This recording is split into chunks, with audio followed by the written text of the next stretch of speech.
the effect that that had on markets and liquidity. I think we're at an inflection point here, so the correction happens now. If it doesn't happen now and the taper does get pushed into 2022, then the correction happens early in 2022. Yeah. But it's inevitable that we'll get a 10% drawdown, at the point when policy inflects. I'm more positive for 2022 because of what I described earlier about the net effects and how this pandemic was actually a positive productivity shock, and long-term potential earnings growth is higher as a consequence of the pandemic, not lower like it was after the global financial Barry, I want to give Mandy the opportunity to respond to that. Mandy, if you can. Sure. I mean, I would disagree on the effect of taper on equities. I don't think that Fed tapering is necessarily a negative for equity, and certainly not necessarily a negative for equity volatility. If you look at, for example, 2013, which was last time the Fed tapered, the vol event was really when it was a shock to markets, when Bernanke first brought up tapering as a surprise back in May. By the time the Fed actually ended up tapering in December of that year, markets were higher, volatility was lower. Actually, VIX collapsed on the day of the Fed taper announcement. I think we're going to be in a similar setup this time, where at this point, taper is on everyone's radar. It is very much well anticipated by markets, by investors. Whenever the Fed does end up tapering, whether it's November, December, or early next year, I think markets will take it in stride. That's the taper debate. Let's get to the debt limit debate and get you some breaking news with Abby. Yeah, John, this is pretty interesting. We do have Secretary of Treasury Janet Yellen saying the debt limit measures are likely to be exhausted in October. She is urging Congress to do something about this, to make reach the debt levels needed. And some say this is the easiest way to spark a financial crisis, to be taking it right to the brink. Of course, it brings to mind 2011, when the U.S. credit was actually downgraded, when the debt limit ceiling was not raised. So again, Janet Yellen saying the debt limit measure is likely to be exhausted in October. Not a lot of reaction, though, in any of the markets that I'm looking at. Bonds basically flat to where they were earlier. Not flat, though, is Bitcoin, down a little bit, not relative to yesterday's huge plunge, when at one point it was down 18% on technical selling. Nonetheless, you still see downside here for the crypto space. And then if we take a look at what's happening for some of the chip movers, there are continued supply chain issues for the chip movers, although analog devices moving in the opposite direction, but overall some weakness for the chip space today, John. Abby, thank you. Let's turn back to Mike Schumacher on some of that breaking news. Mike, lucky to have you with us. Your reaction to that? Yeah, John, I think what's going on here is the markets have seen this movie a number of times. And typically what happens is, as we all have come to understand over the last 10 years or so, the debt ceiling debate goes down pretty close to the last minute, and then markets react. And we've looked at a variety of markets, equities, bonds, what have you. Usually that move is about 2 weeks out from X date. And the other thing to consider, too, is the Treasury Secretary, whether it's Janet Yellen today or Steve Mnuchin several years ago, generally tries to be very conservative. So if Secretary Yellen says X date is sometime in October, markets probably look at that and say, yeah, okay, whatever, it's more likely November. So we don't have to worry about that for another month or two. So I think it's a bit early, but markets are not priced for it. And I suspect we'll hear a number of additional announcements out of the Secretary over the next few weeks saying, please hurry up, please pass something, and Congress just will not do it. Mike, is it a factor in your Treasury market call? I know you've got a range of 160 to 190. Is any of this a factor in that story? Not so much at this point, John. It becomes a real discussion point, I would say, if you do get a 2011 scenario, not a downgrade, but something really catastrophic toward the end of the debt ceiling debate. But for now, we're focused mostly on the Fed and on Treasury supply. So it's really Fed tapering. We do think that impacts the bond market quite a bit. I suspect it impacts all markets, so I'll disagree with Mandy there. But that's the driving call behind our view that 10-year yields go up toward the end of the year. Mandy, debt ceiling, it's more of a tail risk. I want to build on what you just said, Mike, with Mandy. Mandy, do you have some assumptions underpinning that move into equities, that cyclical risk you want to take, some bond market assumptions that go with that? Yes, I would say, in order for you to see a cyclical outperformance, you would need to see higher yield, and a higher yield specifically due to better economic growth outlook. Mandy Zhu, alongside Barry Knapp and Mike Schumacher. Bit of a debate over whether tapering actually matters or not to this market. We should continue that another time. It's good to catch up with you all. Thank you. Coming up, China Evergrande getting a rating cut from Fitch on a probable default. That stock has been absolutely hammered, and the bond has as well. We need to build on that story. From New York, we need to build on the equity market story as well, with equities down on the S&P just a little bit, off by about 0.1%. But once again, the pain is in the Russell. The Russell down by around about 0.4%. Much more still to come from New York. This is Bloomberg.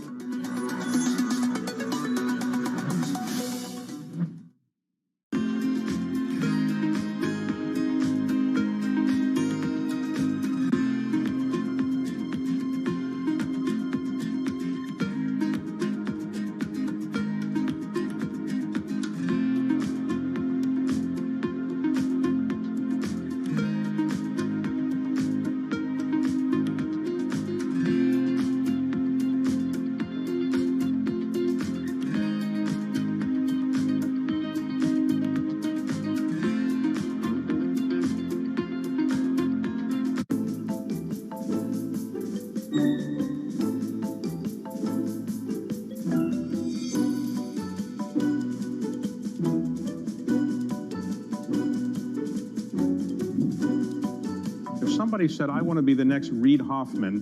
What would you say is the best training ground to do that? Well, I'm still young enough that I'm still hoping to be the next Reid Hoffman myself.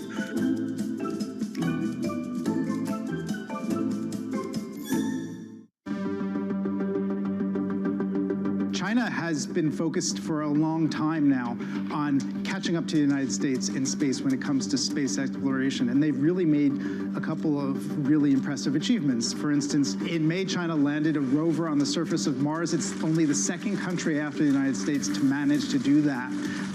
In June, China sent astronauts to its space station, which is still under construction. China is not part of the International Space Station because the United States worked to exclude China from that.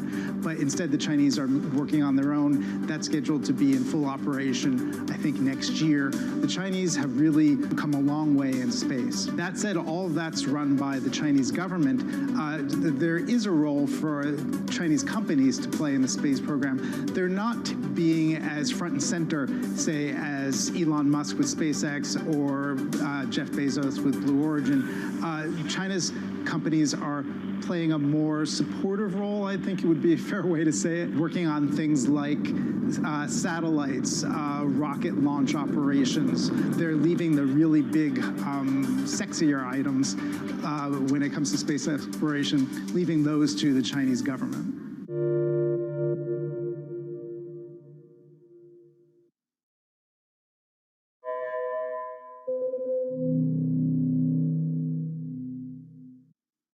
Bloomberg has enhanced search on the terminal to deliver what you need when you need it. Now, you can simply type phrases in everyday English in the command line. Compare financials. Find people. Analyze markets. You can enter phrases or ask questions. What do you want to know today? Ask a question or visit SearchGo to find answers now.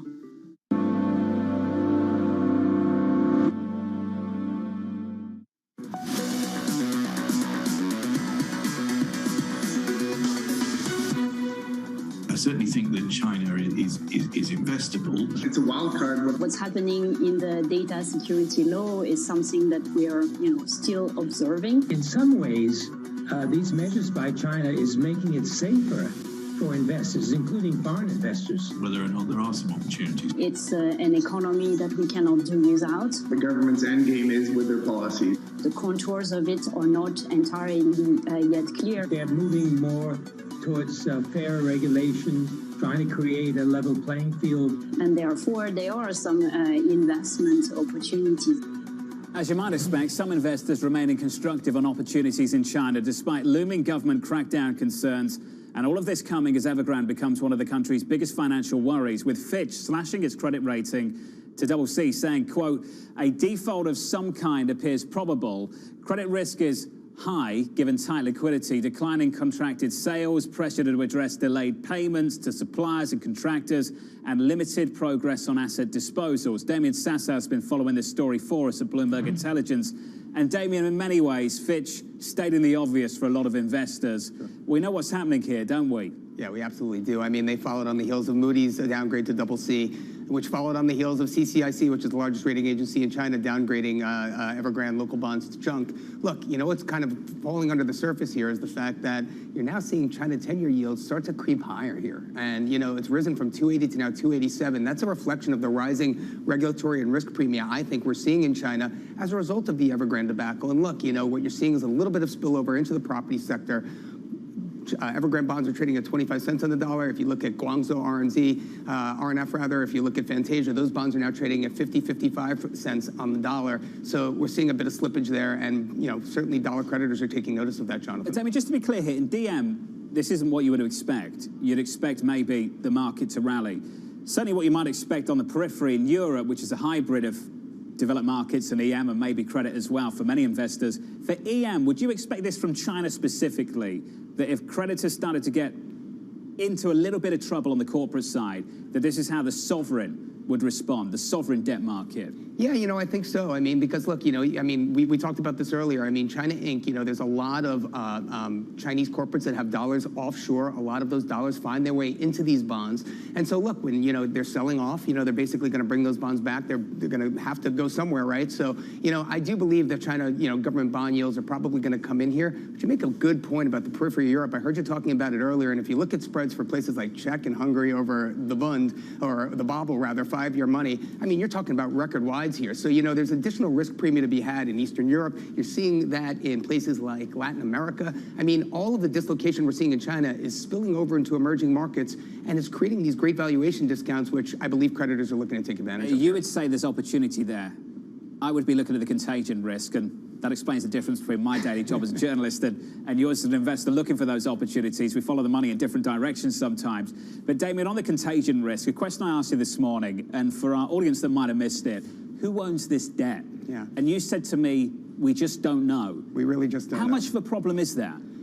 Well, I think, you know, that's a problem that, you know, certainly the SEC is trying to rectify, right, by kind of calling into question some of the disclosures that Chinese corporates, Chinese, the VIEs, the variable interest entities that are being created, certainly, you know, they're trying to get more disclosure. And for me, what disclosure means in China is who holds what. You know, we just don't know what that is, you know. I mean, there's a litany of offshore structures that have been developed to kind of, you know, create anonymity surrounding the holdings of a lot of these bonds and equities. And so, you know, for me, that is the real kind of, that's where the rubber meets the road, as it were. We heard from George Soros on the one side in a Wall Street Journal op-ed piece. Ray Dalio spoke to Bloomberg. I know you've heard this before, Damien, but for those that haven't, take a listen. It's a part of the world that one can't neglect, and not only because of the opportunities it provides, but you lose the excitement if you're not there. And so our objective is to be there both economically and investment-wise. Damien, help me characterize this debate. Soros on the one side, Dalio on the other. Ray Dalio is he's a hedge fund manager, right? So what they're looking at is momentum. You know, I mean, with this kind of volatility, I mean, that creates opportunities for momentum investors, and so I'm certain that's one thing that they're looking at. But you're absolutely right. I mean, just from a pure buy and hold long-term perspective, if you believe that China's GDP is going to surpass that of the U.S. in somewhat 10 years, maybe less, and it's going to be one of the largest economies, you just can't ignore it. So, you know, it's all about getting in at the right time, and you know, it's not for me to decide right now if now is the right time to invest in China, but certainly you just can't ignore it. Well, let's talk about opportunities. You speak to a lot of people at the moment. Where are they looking? Well, I mean, they certainly are sniffing around in China high-yield credit, but, you know, I think that's few and far between. I mean, look, there are a litany now. I mean, we've been talking for 10 years that the greatest distressed opportunity in EM credit is going to be in China. We've been saying that 10 years ago. Here we are, and finally we're starting to see that materialize. I think the Bloomberg China high-yield bond index, the average yield to worst on that is 12.92% now, Jonathan. 12.9%. If you invest in a basket, a diversified basket of Chinese high-yield credit, or junk if you want to call it, junk debt. So look, I mean, if you have the stomach to wear that risk, then, you know, you might be able to clip a nice carry off the back of it. A high-yield market somewhere that actually has a high yield, yeah. Damien. Remarkable stuff. Damien Satz out there of Bloomberg Intelligence. Thank you, sir. Let's get to this equity market stateside. We've got to keep an eye on what's happening in China. Whether that contagion risk is a real thing through EM, seems like it is. Into DM, not yet. Not yet. In your equity market right now, we're down a bit more than 1/10 of 1% on the S&P. The Nasdaq off by 1/3 of 1%, with your sector price action Here's Dave Wilson. Thanks, John. I mean, you're seeing what you might expect in terms of a split among the 11 main industry groups in the S&P 500. 5 of them higher, led by energy. The other 6 lower. Raw materials, biggest decline on the index. A lot of that tied into what's going on with Sherwin-Williams. The paint maker cut its third quarter sales forecast. They're having issues in terms of getting raw material supplies, and that comes on the heels of what PPG Industries did yesterday. Sherwin-Williams' rival withdrawing its forecast for the quarter and the year, citing similar issues. So, you kind of have to look a little deeper into that materials group, though, specifically within specialty chemicals. That's where you find those 2 companies, along with DuPont and a few others. And this is a group that actually hit a record in the middle of August and now is down for the 6th time in 7 days, with Sherwin-Williams leading the decline in today's trading. So, definitely some follow-on in terms of the issues of supply chains here, John. Hey, Dave, thank you. As always, our stocks editor, Dave Wilson, there on a sector price action. 23 minutes into the session, down a little more than 0.1% on the S&P 500. Up next on the program, coming up, the market events you need to be watching. That'll be next in our trading diary, with a little bit of Fed speak through the day to keep an eye on. We'll bring you that next. From New York, this is Bloomberg.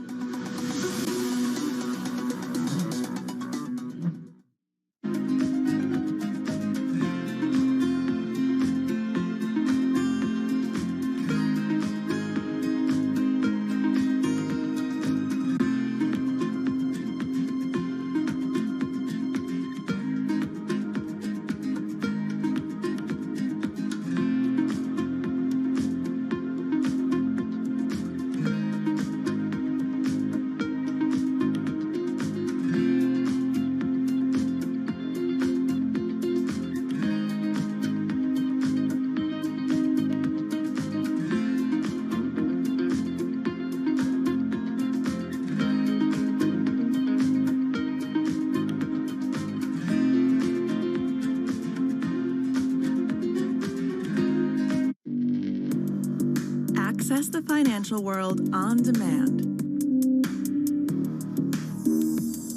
Hear from leading economists, policymakers, and industry experts via live and on-demand webinars, only from Bloomberg. Start exploring to see what's moving the markets. Visit Bloomberg.com/webinars.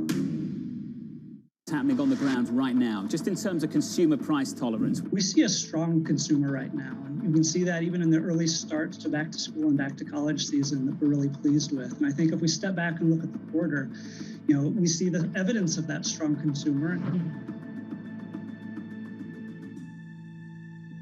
Mercedes-Benz is on a path towards CO2 neutral mobility. So we have flicked the switch there, and really we're going to step by step electrify everything.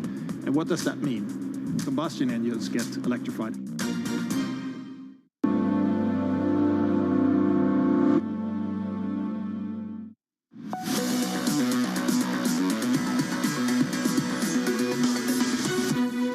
"25 minutes into the session, stateside in New York City. Good morning to you all. We're down about 0.1% on the S&P. Small caps have had a little bit of difficulty more recently. We're negative 0.4% there on the Russell. We're down about 1/3% on the NASDAQ. That's the story for the equity market. Switch up the board and get to the bond market.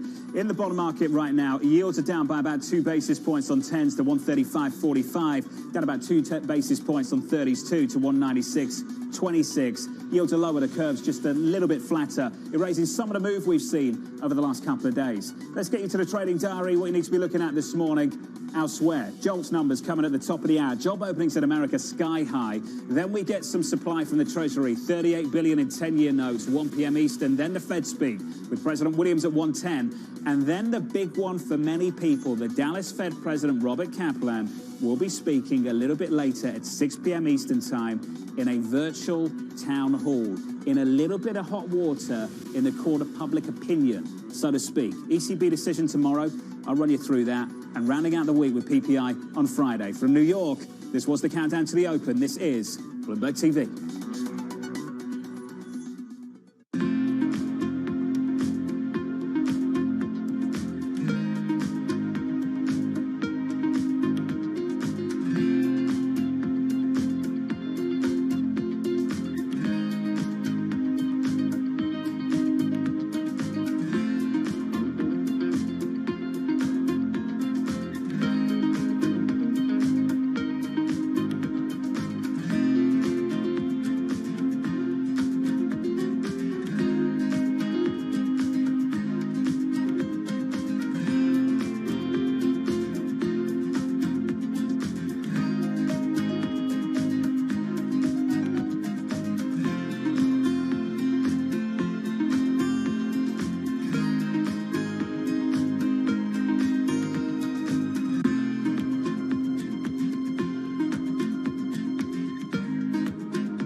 Merkel, after 15, 16 years in power, actually, remains one of the most popular, if not the most popular, German politician ever.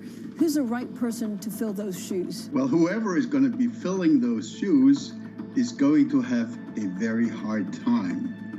Look, as the Merkel era ends, most of the certainties which we Germans, during 16 years of Merkel, tended to take as forever, are evaporating before our eyes.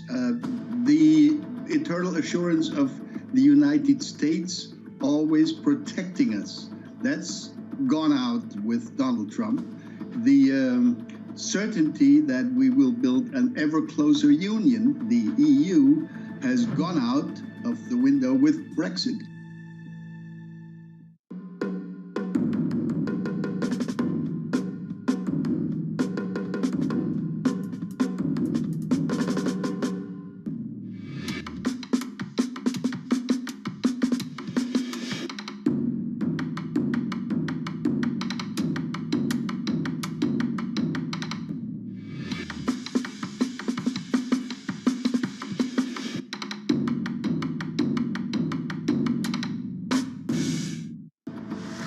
There is wide disagreement on whether we've seen the worst of the Delta variant in terms of the upsurge in cases. Where do you fall on that? So I see that the curve is continuing to go up, which is worrying. What is making me really nervous today is that there is this like accompanying surge in deaths as well.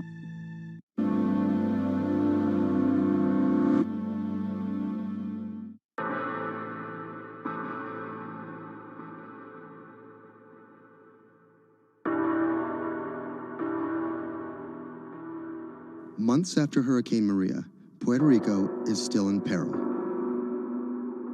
Huge swaths of the island are still without power, running water, or access to medical care. Experts estimate that it will take years before these services are restored island-wide.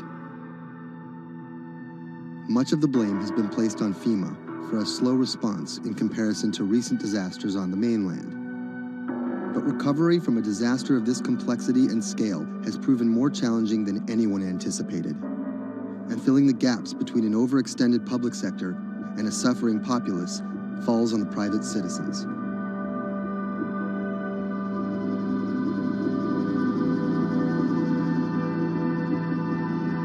Robert Anderson is a Puerto Rico resident of 4 years. The eye of the storm came in south of El Yunque, swept up towards San Juan and out to Arecibo.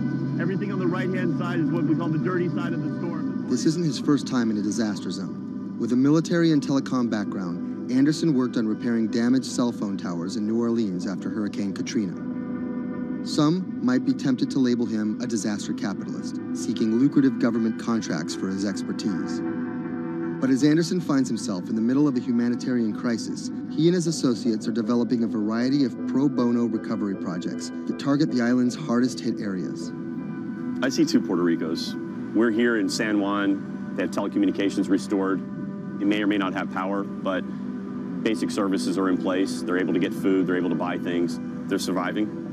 And when you look outside of the San Juan area, you can go 15 minutes from here and find areas that are devastated. I'm working on the devastated side. Today, he's put together a boots-on-the-ground mission to provide medical care to some of the island's most isolated and vulnerable residents.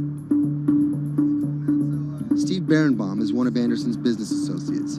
He offered an extra car and a set of hands. So we received an initial report from a nurse that was out in the area. We're headed to the northeast region of Utuado for some people that are in need of urgent medical assistance. Dr. Sally Priester is a physician from San Juan. She filled a van with medical supplies at her own expense and brought along a team of nurses. Google Maps estimated our first destination to be a 90-minute drive. But it didn't account for obstacles like this.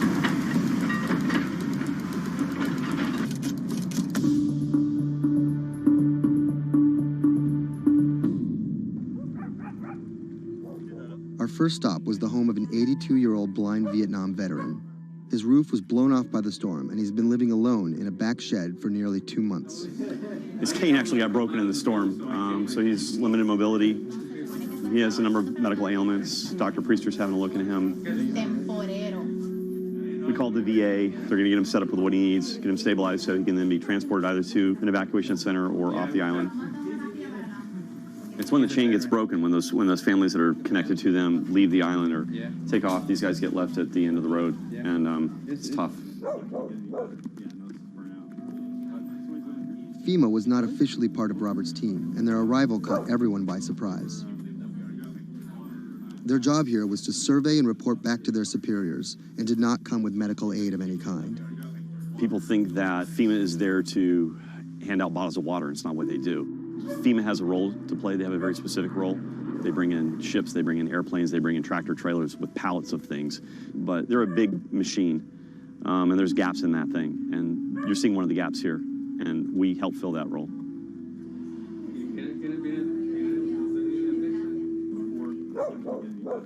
These guys are in a bad situation before, and now they're struggling for real basic things. One of the risks that you run is people going from fear to hopelessness.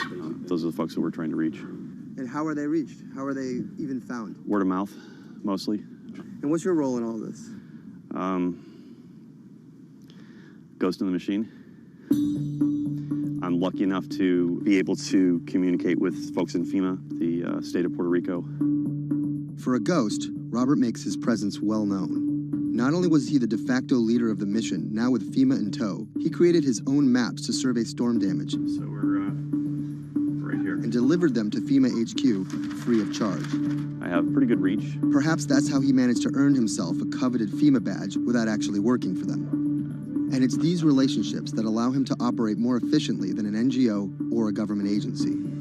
We're able to resolve problems at a different level. Our next stop was on a mountaintop, a family of 11 struggling to care for their special needs brother in what was left of their house. Probably we are the first health team to come and visit this family. Muy bien, todo muy bien. The patient has Down syndrome. He is all day in bed. The difficulty with this is the patient cannot be alone. The most important thing is that you need to take care of the chronic disease besides disability, because they have been not going to a doctor, and no doctor has come in here yet. So we need a refill of this medication. After maybe 54 days, it's not getting better. And the only way that you can be able to see that is coming to the ground, drive, and see the people and talk to the people. You can see San Juan from here, but you can't get there. It's like the Emerald City.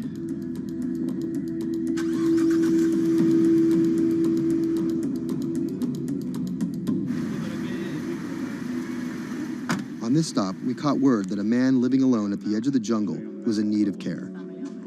So we decided to take a little detour, come up here and check out and see what's going on. One of the challenges is to find those people that are at the end of these roads that need help.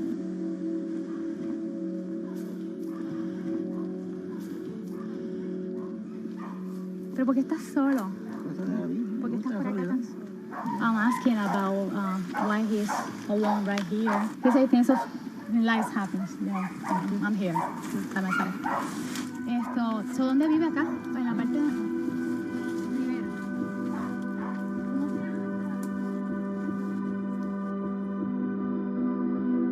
This is not a job. To do this, you need to have passion for what you can do. You're not going to get paid. It's said in disaster response and emergency response that the real first responders are your neighbors. You don't need to wait for a lucrative FEMA contract to go out and do good and to help the community. In the end, do you feel like you're making a difference? Lives you touch and people that you can affect. I don't really think about it in those terms. But why do you do it? It helps me sleep at night. I think it's as much for the people that are going out to help and do things as it is for the people that you affect.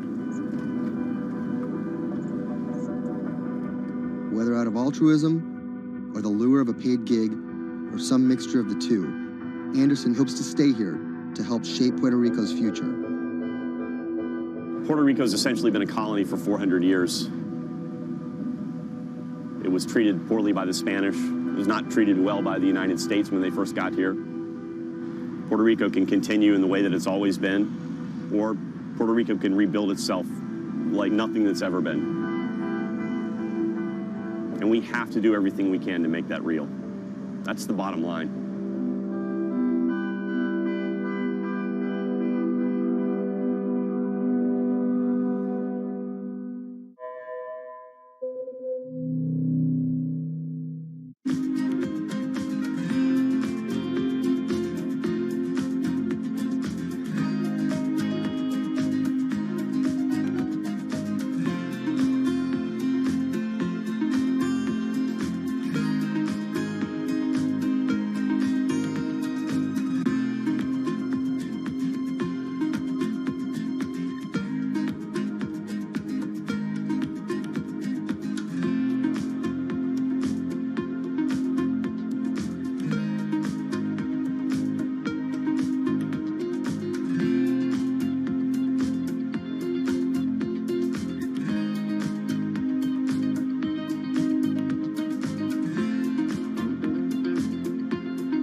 When I met him first online, I found him to be really sweet.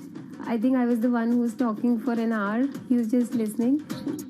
When we met, I saw her. She was beautiful, intelligent, and kind, which was, something that I was looking for.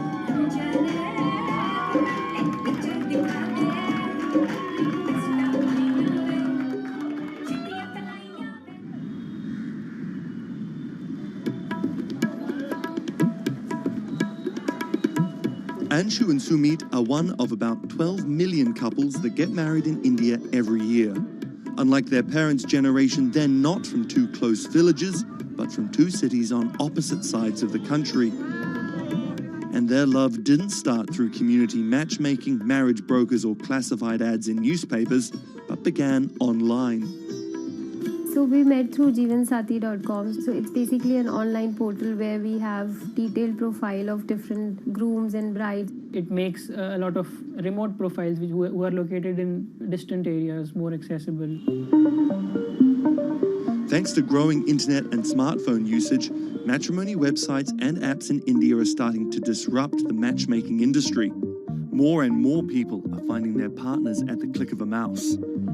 Jeevansathi.com, where Anshu and Sumit met, is one of the biggest players. Young Indians looking for love set up profiles including their caste and horoscope, but their criteria for choosing spouses appears to be changing. We have seen the shift from, traditional caste community conservative parameters to something like which is more focused on education, employment. Anshu and Sumit's marriage was initiated by their parents, but modern Indian couples like them have more input than previous generations. We looked up to them to agree for the proposal, but it was primarily our decision that we wanted to be with each other. So what's the emoji you use the most to send to each other? There's a bear, which basically we use for indicating a hug. Yeah, that's our language basically. Bear icon for a hug. Time flies when you're in love, and just 1.5 months after they first met online, the couple got engaged. They decided to hold their wedding less than 3 months later. But planning a traditional Hindu wedding on such short notice is no easy task. The massive event usually lasts 3 days, has various ceremonies and celebrations, and involves the entire two families and hundreds of guests. Luckily, there are websites and apps for that. We searched online, we got in touch with Wedding Brigade, and they helped us finalize the venue. And it makes the search faster and efficient. Startups like the Wedding Brigade are challenging traditional wedding planners in this $50 billion industry. It provides various services from booking banquet venues to buying wedding gowns. The website makes money by charging commission from vendors. People don't want to be limited to what is available around them. They want to know the entire range of options available before making a decision. And now it's easy to find almost everything on one portal.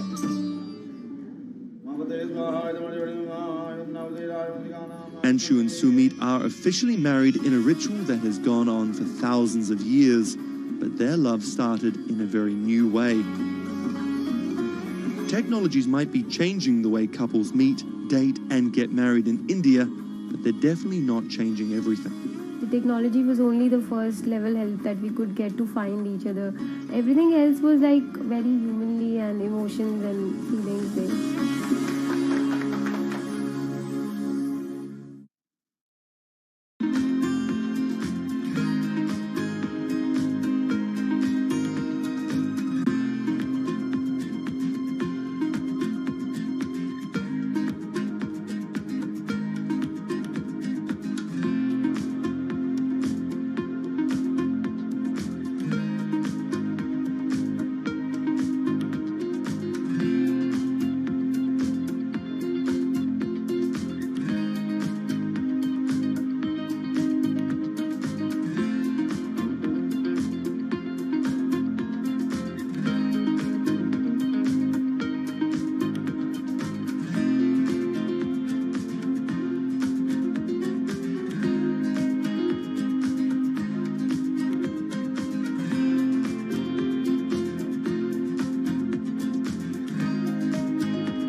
Massachusetts Senator Elizabeth Warren has become a symbol of everything the Republican Party stands against. Everyone gets a right to basic health care. We need strong oversight of these banks. A legal scholar and a consumer advocate turned politician, Warren has branded herself as a champion of the working class and made a career out of standing up to big business. While rumors of a 2020 presidency bid remain just that, I'm not running for president. her Senate seat is up for re-election in 2018, and Republicans are already pumping millions into super PACs to defeat her.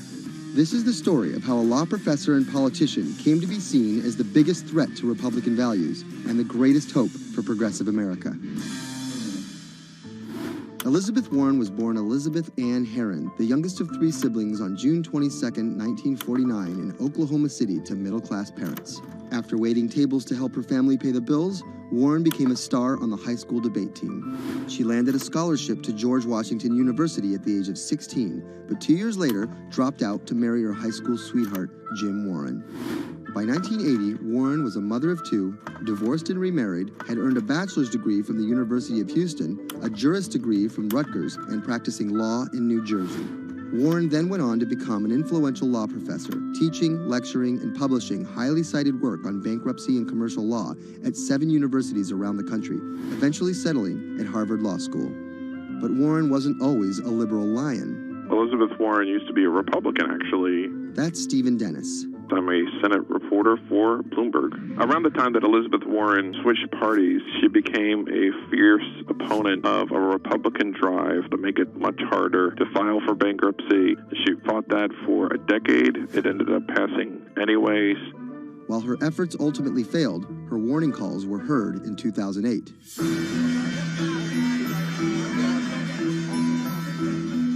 We're in the midst of a serious financial crisis. Our entire economy is in danger, and without immediate action by Congress, America could slip into a financial panic, and a distressing scenario would unfold.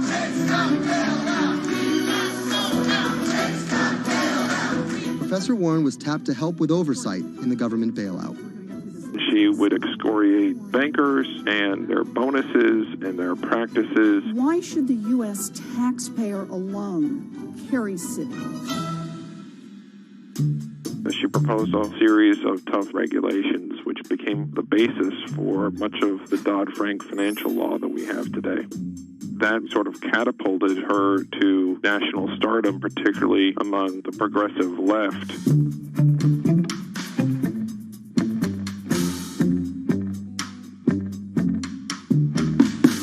Encouraged by her newfound notoriety, Warren declared her bid for the U.S. Senate on September 14, 2011. During the race, her opponent Scott Brown tried to derail Warren by accusing her of falsely claiming Native American heritage, a controversy that earned her the nickname Pocahontas.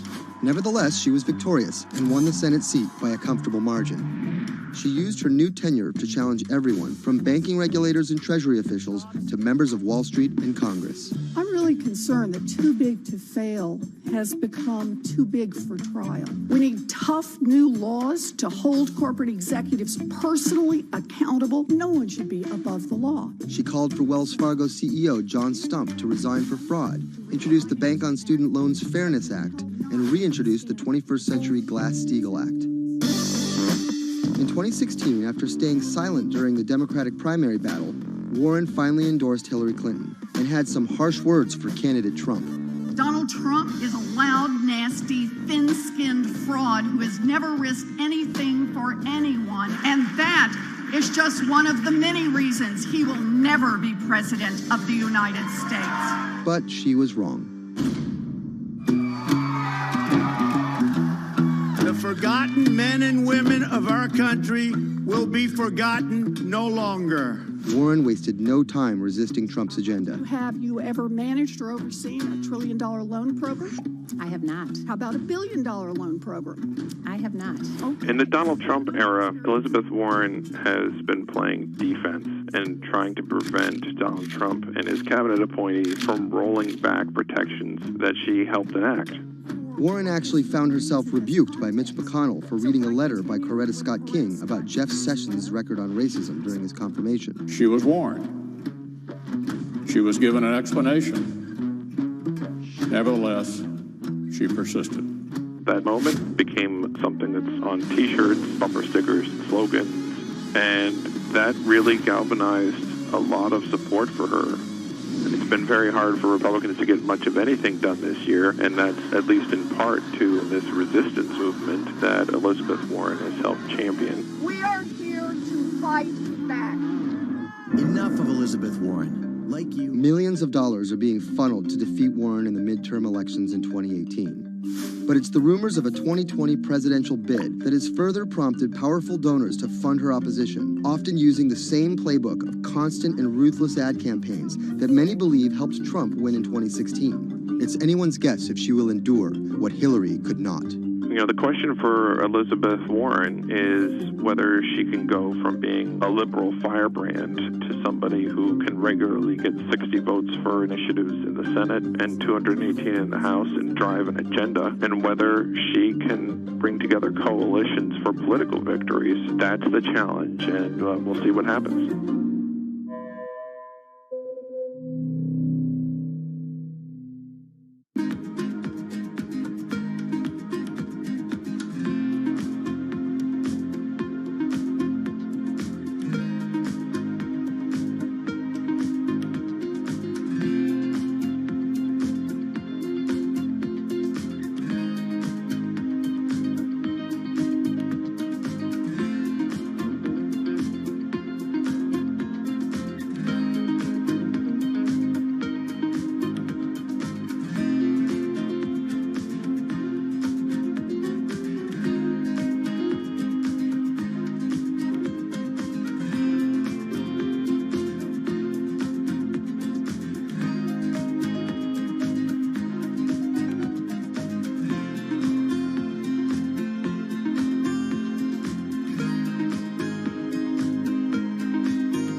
Sadiq Khan, the mayor of London, has made some powerful opponents. He doesn't know me, never met me, doesn't know what I'm all about. I think they're very rude statements, and frankly, tell him I will remember those statements. My message to Donald Trump and his team is that, your views of Islam are ignorant. He's the first Muslim mayor of a major Western capital and proud of it. This is how Sadiq Khan went from the son of Pakistani immigrants to a lawyer, lawmaker, and now the mayor of London. Khan's parents emigrated from Pakistan. His father was a bus driver, his mother a stay-at-home seamstress. The 10-strong Khan family squeezed into a 3-bedroom flat in South London. He wanted to be a dentist, but TV in the 1980s convinced him otherwise. Objection! LA law, with its swagger and ill-fitting suits, caught Khan's eye. He graduated in 1991 with a degree in law from North London University and joined a human rights firm. Khan worked a number of high-profile cases, often clashing with London's Metropolitan Police Force. But he had bigger political ambitions. This is what being a new MP is like, squatting on a bench in the absence of an office, dealing with letters from constituents. Reports are just coming in of an explosion here in London. Someone's just explosions, and then it was just smoke everywhere. Everyone's just asking what's happened. Only 2 months after Khan entered the Commons as a Member of Parliament, London was attacked by Islamist extremists. That day will stay with me for the rest of my life. He spoke out against the attacks both as a London MP and as a Muslim. He has been very clear about his opposition to violence, opposition to terrorism, and has set out to make the case for a more open and peaceful Islam. That's Thomas Penny, one of Bloomberg's Westminster correspondents. Here is a man who is a Muslim, and he is standing up and being open and straightforward and being clear that the problem here is not Islam, but it's Islamic extremism. In 2015, a decade after the attacks, Khan ran for mayor of London, and his faith was back in the headlines. His opponent, Zach Goldsmith, trying to link Khan to radical Islam. The debate got again personal and nasty. The Goldsmith camp has called Khan extreme and accused him of associating with, quote, those who seek to do our police and capital harm. It's a pattern of behaviour. Even the former Prime Minister David Cameron repeated the allegations. He shared a platform with Sajil Shahid, the man who trained the ringleader of the 7/7 attacks and accused the United States of bringing 9/11 on themselves. But the smears didn't stick. Zach Goldsmith ran a very negative campaign that was based on what people knew was a lie. This election was not without controversy. And I'm so proud that London has today chosen hope over fear and unity over division. After taking the mayor's office with a comfortable majority, Khan has brought a business-like efficiency to the role, scrapping expensive vanity projects like the Garden Bridge and the new Routemaster buses, which cost £350,000 each.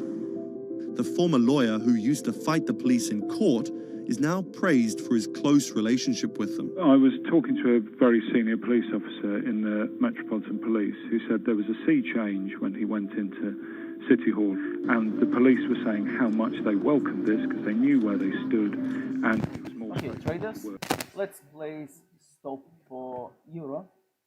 The price I'm looking to sell. If the shares will move down, 118.11.3.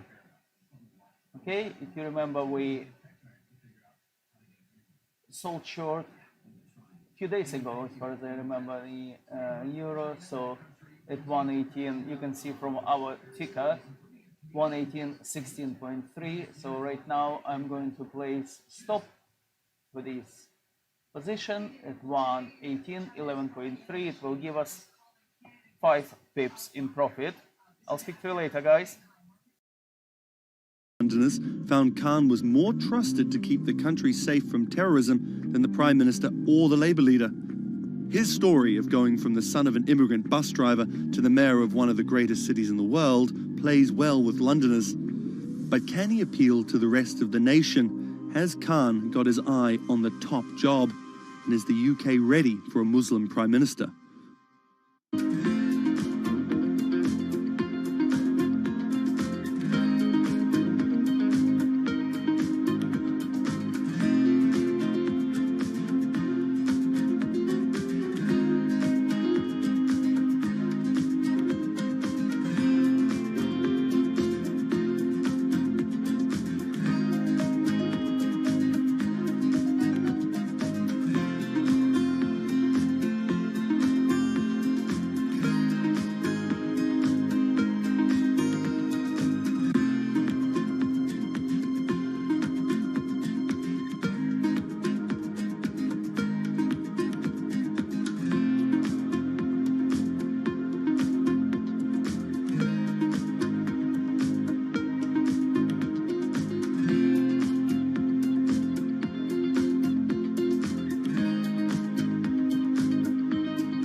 What does it take to change the world?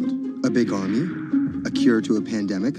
A revolution? All of these take either a lot of people, thousands of hours, or massive amounts of space. But for Julian Assange, all he needs is one room, an internet connection, and the world will listen.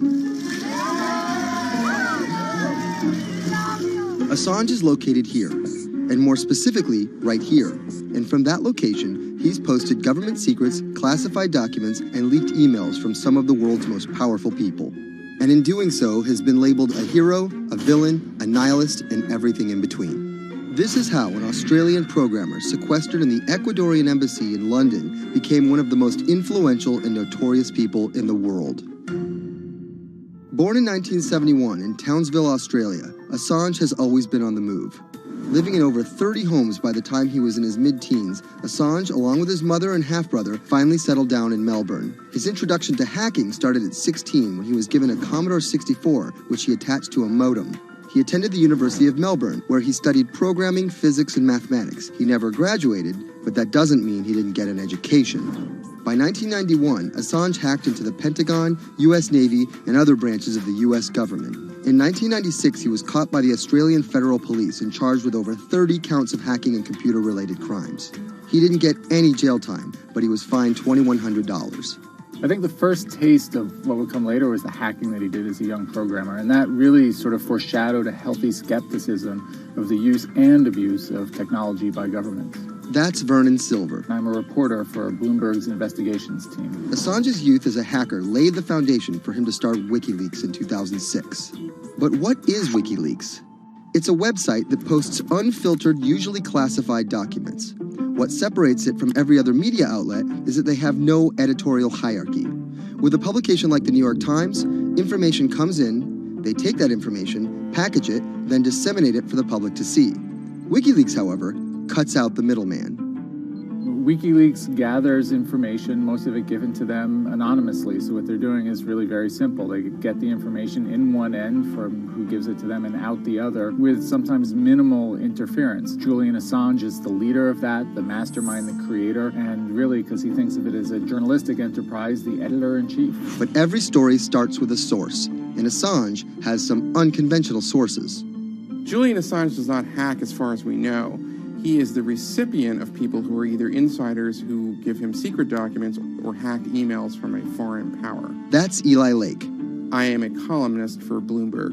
And there was no source bigger for Assange than Chelsea Manning. He used to be known as U.S. soldier Bradley Manning. In 2010, Manning provided Assange and WikiLeaks with hundreds of thousands of leaked government documents. WikiLeaks quietly began releasing the documents in February of 2010, then made big headlines in April by posting what is now known as the collateral murder video. Come on, fire! It was a vivid, graphic video. It changed the debate on the Iraq War, and importantly, it put WikiLeaks on the map when they put it online, and they couldn't be ignored at that point. And those leaks were just the beginning. They went on to post more than 90,000 leaked documents known as the Afghan war logs, 390,000 documents known as the Iraq war logs, and 250,000 private messages between diplomats called cables in what is now known as Cablegate. These leaks were met with very real ethical questions. The problem with publishing those cables was that a number of confidential sources for U.S. diplomats who faced real danger when their names were exposed. Then Secretary of State Hillary Clinton drove the point home that every country, including the United States, must be able to have candid conversations about the people and nations with whom they deal. Shortly after Cablegate, the Swedish government issued an arrest warrant for Assange on allegations of rape and molestation. He claimed the allegations were fabricated to get him extradited to the United States, a claim the U.S. government denied. Either way, Assange's next move was to seek refuge in the Ecuadorian embassy, which really was the beginning of the new chapter in his life and what we're dealing with now, which is him being stuck in London. What was supposed to be an office in an embassy is now Assange's self-imposed prison to this very day. But that doesn't mean he's slowed down. Since being trapped at the embassy, WikiLeaks has released files about Guantanamo Bay prisoners, Syrian political figures, and the draft to the Trans-Pacific Partnership. And then came the 2016 U.S. election. Thousands of leaked emails showed Democratic Party officials possibly plotting against Bernie Sanders in his race against Hillary Clinton. Over the course of 68 days, WikiLeaks released 20,000 confidential Democratic National Committee emails. In terms of the presidential race, if you look right here, when Assange released the first batch of emails, Trump actually takes his first lead against Clinton. I think we've had enough of the Clintons, in all fairness. Once WikiLeaks started exposing secrets of the Democratic Party, Julian Assange became a hero to many on the right. Public opinion kind of flip-flopped. WikiLeaks. From the emails, we now know Hillary Clinton's campaign manager makes risotto, and also how the DNC squashed Bernie Sanders' campaign. One thing we don't know is who gave Assange the stolen emails in the first place. Many leading Democrats say they suspect it was the Russians. They released an analysis from a private cybersecurity firm that had said it was the Russians. But Assange claims our source is not the Russian government, and it is not a state party. So this is where we stand today. The public still doesn't know who provided the emails to WikiLeaks. Meanwhile, Assange is still running WikiLeaks and still releasing documents. In March 2017, he started publishing documents from the CIA's Center for Cyber Intelligence called Vault 7. The CIA, the agency charged with finding and keeping our top secrets, can't keep its own secrets. As long as Assange has a connection to the world, no government secret will be too far from exposure. Julian Assange is still in the embassy. Maybe he'll leave, maybe he won't. Kind of regardless, his work has been done. He's changed the way people think about their governments, about their own secrets, about their own hackability, and really the world has changed because of him.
When it debuted, the 4G wireless we have today allowed people for the first time to hit the road and explore unknown places with only a smartphone for directions. When 5G arrives, it could enable driverless cars to take us there as well. 5G stands for 5th generation mobile networks or wireless systems. It's insanely fast and can accommodate a lot more connected devices. But the reason it's being called revolutionary is because 5G will allow connected devices to speak to each other as well as people. Right now we're living in a world where really it's a one-way experience. That's Bloomberg tech reporter Ian King. The network talks to your phone, you look at your phone and access data, then you send something back to the network. What we're being told about 5G is that really for the first time we're going to see machines communicating with each other over mobile networks in a meaningful way. 5G could end up being 100 times faster than what we have now, with speeds that could reach 20 gigabits per second. In plain English, that means downloading a full-length HD movie in seconds. 5G will also increase total bandwidth, which we will need in order to accommodate the growing Internet of Things. We're talking about the class of devices like internet-connected refrigerators, thermostats, dog collars, but 5G will enable many, many more. Things like your utility network, factories, where machines are just sat there not connected at all. Suddenly they're all going to be connected. Suddenly we're going to be able to have real-time monitoring. Other things like cars, like utility poles, like your light, the light poles. But perhaps the biggest advance will be a huge reduction in communication lag time, known as latency. A network of driverless cars will need the speed of 5G to ping each other multiple times per second to avoid collisions. Near instantaneous data transfers could allow doctors to perform surgery remotely with a robotic scalpel. So how will all this work? First, you need to improve network density. And that's just a fancy word for saying you put more towers out there. What we're being told is that's not actually the case with 5G. The idea is 5G will not only use the existing mobile spectrum, but also tap into higher frequencies called millimeter waves. Millimeter waves can carry more data, but only travel short distances. This may mean you'll see a lot more of these base stations around town. And the new towers may have as many as 100 antenna ports, compared to about a dozen on 4G cell towers. So when will we get 5G? Getting 5G ready is expected to cost providers $275 billion over 7 years in the US alone. Look for the first 5G service to pop up in big cities sometime in 2019.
People think of Vladimir Putin, they think of capital P, power. And that's exactly the impression he creates. Whether it's physical power, firing different weapons, riding in various James Bond-esque modes of transportation, or tossing hapless opponents in judo. Or political power, ruling his own country with an iron fist, crushing his political opposition, or, most recently, being accused of meddling in foreign elections for his own benefit. This is how Vladimir Putin went from a poor, tough kid in Leningrad to a KGB spy to the very symbol of modern Russia. Vladimir Vladimirovich Putin was born in 1952 in Leningrad, which is now St. Petersburg. His father was a factory foreman and his mother a homemaker. It is widely said that Putin's public-facing tough guy persona can be traced back to him getting into fights when he was younger, which paved the way for him to take up judo. After getting a law degree from Leningrad State University, Putin joined the KGB Foreign Intelligence Service. He spent 16 years in the KGB. When Putin returned to Russia, he began his political career. He went to work for Anatoly Sobchak, who was then the mayor of St. Petersburg. That's Leonid Bershidsky. I'm a columnist at Bloomberg View. Putin thrived in Sobchak's administration because he was sort of considered pretty efficient city official at that time. He was very loyal to Sobchak. So loyal and efficient that he was noticed by Yeltsin's close circle. And those people soon brought Putin over to Moscow to work in Yeltsin's administration, where he quickly climbed the political ladder. Then, of course, he was promoted to Prime Minister of Russia. That's Dmitry Trenin. I am currently director of the Carnegie Moscow Center. Around this time, Yeltsin and the people around him, the so-called family, decided that Putin would become Yeltsin's successor. And then this happened. The apartment bombings were carried out in 3 Russian cities, killing 293 people and injuring more than 1,000. Putin immediately accused Chechen separatists for the bombings and followed it up with action. He was credited with having a very successful military campaign against the terrorists. And it worked. After that, he became an heir apparent in the eyes of the Russian people. 3 months later, Yeltsin resigned. And on his way out, a famous exchange. He was getting into the car in the Kremlin, and the last words that he addressed to Putin before getting into his car was, "Take good care of Russia."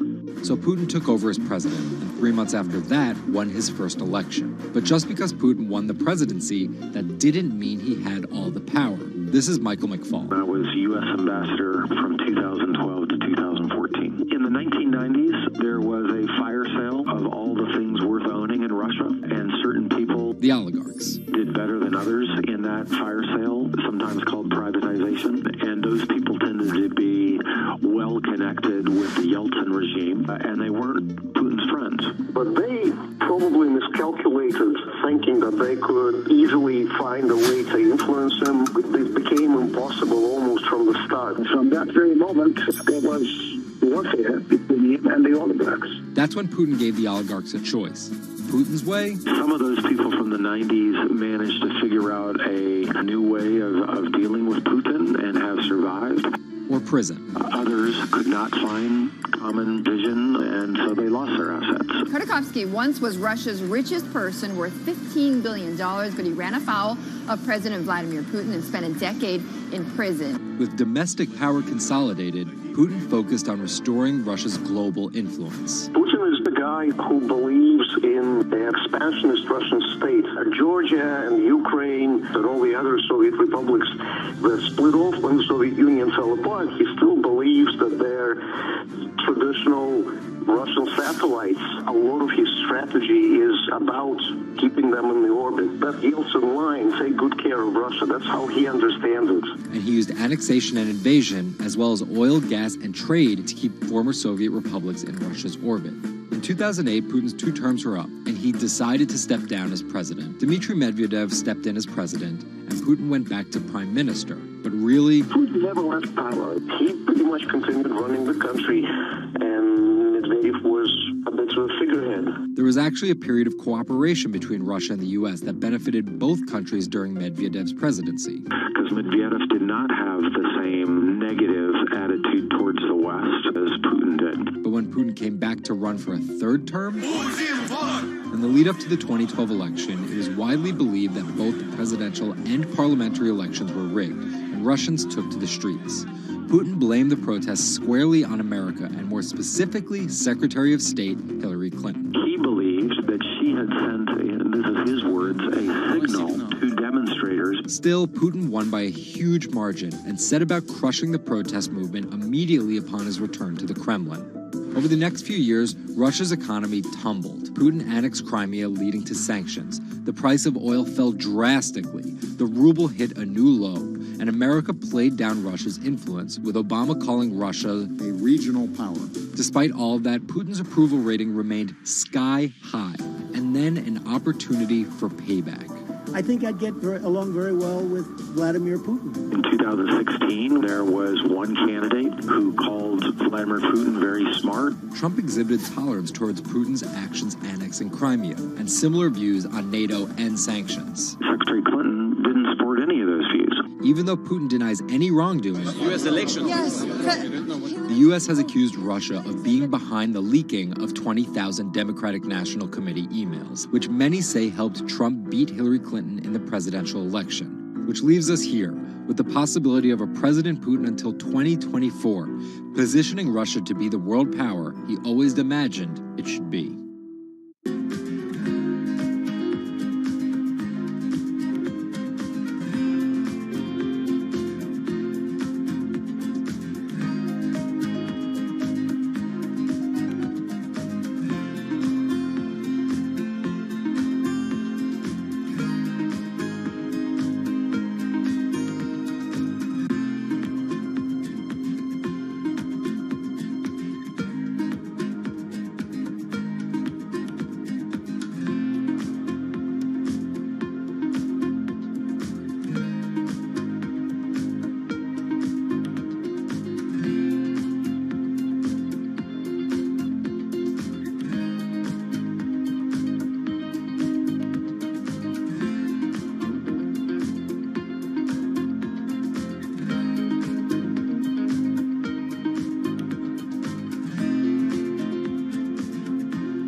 Okay, traders, position closed on euro, as you can see, at 118.11.3. We have 5 pips. In our case, we have £500 in profit. Okay, well done, guys. Speak to you later.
Jack Ma is Asia's richest man and most recognizable business tycoon. He's the chairman of Alibaba, China's e-commerce giant and one of the 10 largest companies in the world. Yet he still wants more. We know where we're going. We want to be the 5th largest economy. Big words from the man some call Asia's Jeff Bezos. He's confident, he's charismatic, and he's definitely not the average CEO.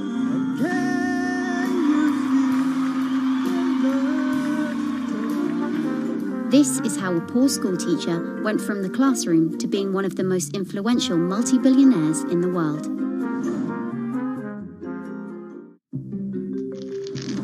Ma was born in China's southeastern city Hangzhou in 1964. His parents were traditional musician storytellers. As a teenager, he started to learn English from foreign tourists after China opened up in the late 1970s. And then for 9 years, Jack Ma hung around outside the Hangzhou Hotel, which is now called the Shangri-La. He would get up at 5 a.m. to talk to travelers. That's Bloomberg technology reporter Lulu Chen. And I cover China Internet for Bloomberg.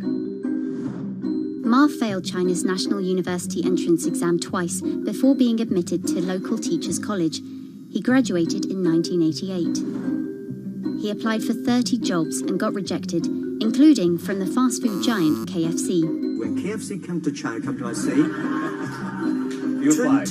24 people went for the job. 24 23 people accepted. I was the only guy. Then Ma got a job at a local university and taught English there for about 5 years, earning just $15 a month. On the side, he started a translation company with several friends. During a company trip to the US in 1995, Ma had his first encounter with the internet at a friend's place in Seattle. I searched the first word, beer. I don't know why, because it's easy to spell, baby. And I see beers from Germany, beers from USA, beers from Japan, but there's no beer from China. So he searched for the word China instead and still couldn't find anything. And that got him thinking. He wanted to build something that would put China on the world's map. He started China Pages, a Yellow Pages-like website, but it didn't take off. Then Ma joined a government agency in Beijing to help set up a website. By 1999, the internet stock boom had gripped Wall Street, and back in his Hangzhou apartment, Ma decided to try again. With his wife and a group of friends, Ma raised $80,000 and set up Alibaba, a site that allowed businesses to sell stuff to each other. 人家美国人强就强它的硬件，强就强它的系统建设，这一方面确实比你早。但是玩信息玩软的，中国人的脑袋绝不比你们差。我们在座的所有人的脑袋绝不比你们差。By 2000, Alibaba had raised $25 million from investors, including Goldman Sachs and SoftBank. He had no business plan and zero revenue, but his eyes was very strong eyes. In 2003, Alibaba started Taobao, a platform for individual sellers to trade with each other, and publicly declared war against eBay, who had started to make a foray into China. Jack Ma has this famous saying that Alibaba is a crocodile in the Yangtze River, whereas eBay is a shark in the ocean. And if they fight eBay in the ocean, then they'll lose. But if they fight them in the Yangtze River, then they have a home base advantage. In 2007, just 1 year after it forced eBay out of China, Alibaba debuted its business-facing division on the Hong Kong Stock Exchange. But it delisted 5 years later as its performance sagged. But in 2014, Alibaba raised $25 billion in the world's biggest IPO in New York. Everybody should have a dream. What if that dream comes true? After achieving dominance in the business of e-commerce in China, Alibaba has been building an internet empire worth $472 billion, with businesses in cloud computing, online video streaming, movie production, healthcare, sports, retail, and even news media. Alibaba buying into South China Morning Post really raised eyebrows. This is the largest English newspaper in Hong Kong, and it shows that Jack Ma's ambitions weren't limited to e-commerce. He wanted to influence not just Chinese users, but also overseas users as well. The US has criticized Alibaba for allowing companies to sell counterfeit and poorly made goods, but in China, it enjoys the favor of China's government. It's part of Ma's company philosophy. In love with the government, but don't marry with them. Jack Ma's an extremely fortunate man for jumping on the internet sector so early. Note that this is a person who has no coding skills at all. He's a natural showman and a gifted public speaker and really able to convince others to believe in his vision. Ma's vision of growing Alibaba to be the world's 5th largest economy faces strong competition at home and abroad. It will require more than just naked ambition and charisma, but Ma is great at getting himself in the right place at the right time. So far, it's served him well.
Peter Thiel is a walking contradiction. He got his bachelor's in Juris Doctorate from Stanford, but speaks out about the horrors of higher education, saying college is as corrupt as the Catholic Church was 500 years ago. He's a staunch supporter of the free press, yet he bankrolled a lawsuit to bankrupt an independent media company. But these were not journalists. And most of all, he's an immigrant libertarian who's the most public supporter of Donald Trump in all of Silicon Valley. What Trump represents isn't crazy, and it's not going away. This is the story of how an openly gay, immigrant genius, libertarian billionaire went from tech contrarian to Silicon Valley's biggest Trump supporter. Peter Thiel was born on October 11, 1967 in Frankfurt, West Germany, to Suzanne and Klaus Thiel. Peter's family emigrated to Cleveland, Ohio when he was 1. An Ayn Rand devotee during his youth, Thiel attended Stanford University majoring in philosophy.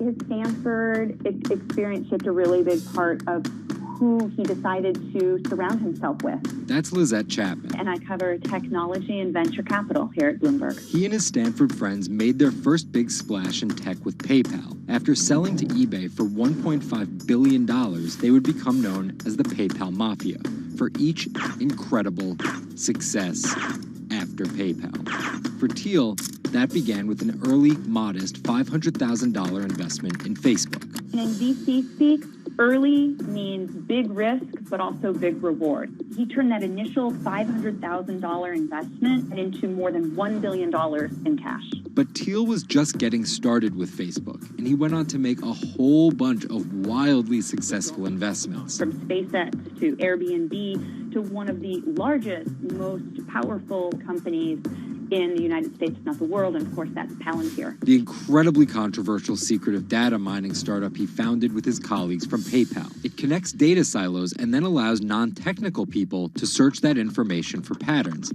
Data like financial information, feeds from video cameras, biometric details, passport information, flight manifest. Palantir doesn't talk much about how they collect this data, who has access to it, or what they do with it. But they have contracts with the Department of Homeland Security and the CIA and the Department of Justice and the Securities and Exchange Commission and several other federal agencies. It's the richest company you've never heard of, valued at $20 billion. But there are plenty of obscenely wealthy people in Silicon Valley. What makes him different... He's a complex ball of multiple contradictions. Take college, for example. Even though college was extremely important for Thiel, there's something called the Thiel Fellowship. In exchange for dropping out and a promise not to pursue college, Thiel would give them $100,000 each. You basically tell people that if you get a diploma, you're saved. Otherwise you go to hell. You go to Yale or you go to jail. Also, his relationship with the press. Here's another contradiction. He's donated to free press initiatives, including the Committee to Protect Journalists. But he also secretly spent tens of millions of dollars bankrolling a lawsuit filed by Hulk Hogan over the publication of a sex tape and bankrupting the independently run Gawker Media. Why did he do this? Because in 2007, one of Gawker Media's blogs, ValueAg, outed him as gay. And with the lawsuit, he found an opportunity to get back at them by funding the lawsuit that Hulk Hogan was able to bring then, but he wouldn't have been able to do that without Thiel's money. And finally, Thiel's biggest contradiction, his endorsement of Donald Trump. When he was asked about his support for Trump, he was surprised at the outrage that came with it from many of his colleagues in Silicon Valley. He didn't want more of the establishment. No matter how crazy this election seems, it is less crazy than the condition of our country. After briefly supporting Carly Fiorina in the primaries, Thiel pivoted to Trump, donating $1.25 million to Trump and his associated super PACs in October 2016. And he didn't just help Trump financially. He gave a full-throated keynote speech supporting Trump at the Republican National Convention. I'm not a politician, but neither is Donald Trump. He is a builder, and it's time to rebuild America. And when Trump was finally elected, Thiel was given the reins to an enormous amount of power. And I want to thank you, man. You have a very special guy. He was named the transitional advisor.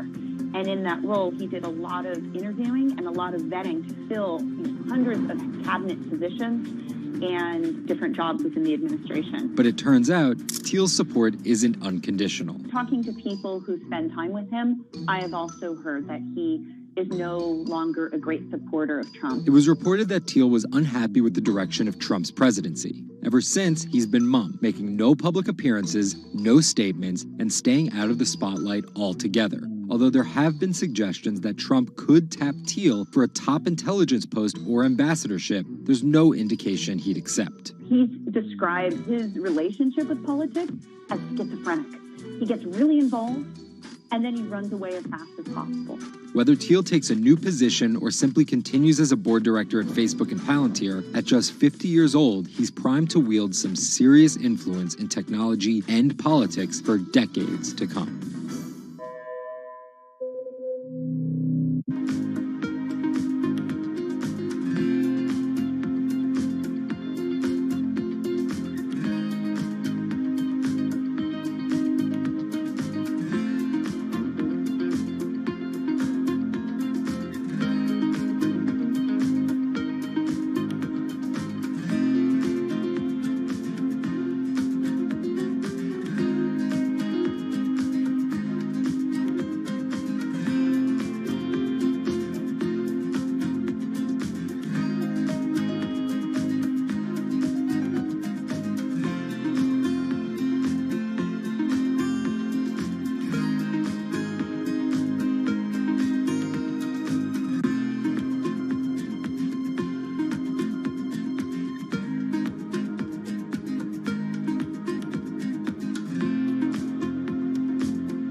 Two 2016 was again the hottest year on record, and the previous 17 years have seen our 16 most scorching. Scientists overwhelmingly agree. Global warming is the culprit. And it's just getting started. Ice caps, extreme weather, wildfires, droughts, and the hits keep coming. What are we doing about it? In 2015, the world took its boldest step yet to stem climate change with a historic accord in Paris. But now comes the hard part. Nations must change energy policies and invest huge amounts of money, and they will likely do it without the United States.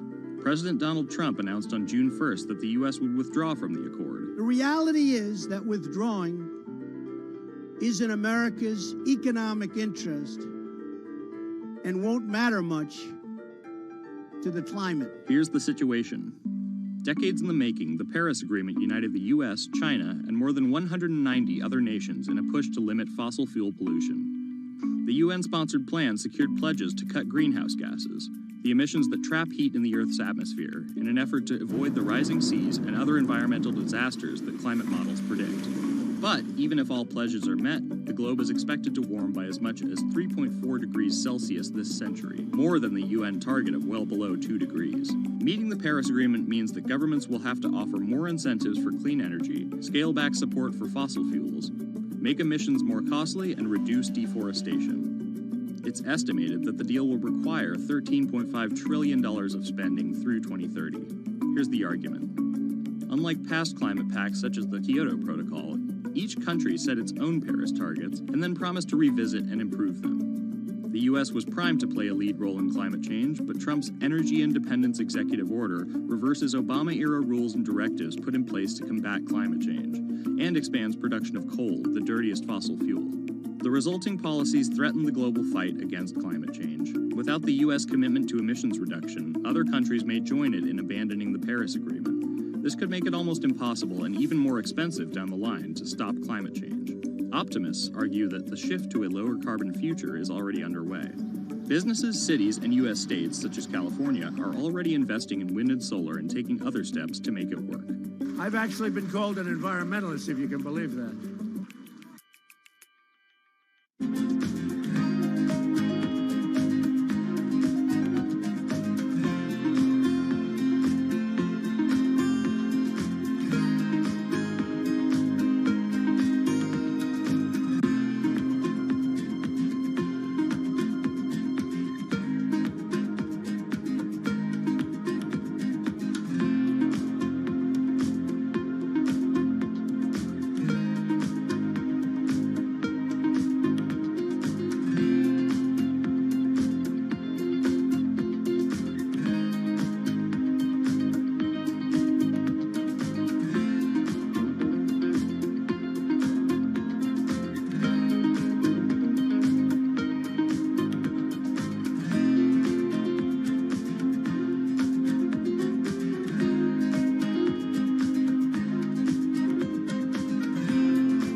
There's an inherent attraction to light and being human.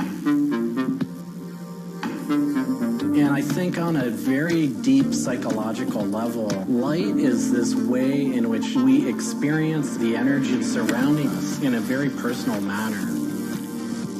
My name is Matt Dilling. I'm the founder of Light Bright Neon Studio, and we manufacture, produce, and restore neon works of art and design.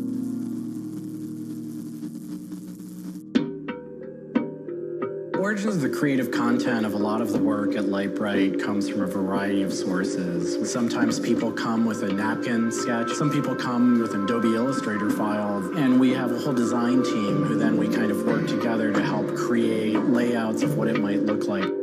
Scale it up and create a paper template using a pen plotter. And that paper template actually becomes our guide for what we're going to bend the neon to. We take from the office into the glass shop. We pick out the right size tubing with the right color for the right size project. From there, we heat up the glass tubing. The torches heat the glass well in excess of 1,000 degrees in order for it to get into its molten state. We heat up and bend the glass tubing to match the template.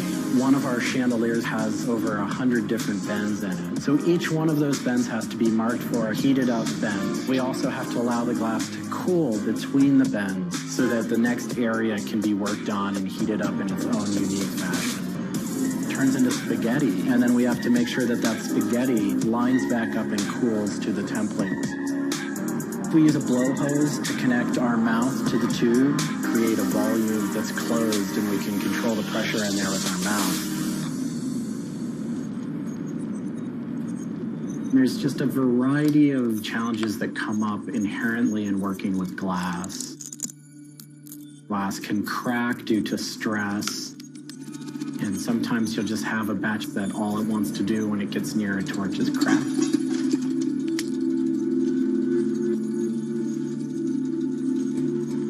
After we've bent various components, we have to go in using the crossfire or the hand torch and actually weld all of those pieces together. The last step on that is then to weld on electrodes onto either end. Each one of those steps is very, very specific. I draw inspiration from so many different experiences. It's hard to come up with one thing that's particular, but one of the ways that I really am able to connect with the creative is to float. Floating is a similar experience to meditation, to psychedelics. Going into a blackened room and laying out in a body of water and salt that's heated to your body temperature, and it allows for all sort of external stimulation to fall away. And your internal world really begins to bubble up and manifest. You really get to experience a different relationship to your mind.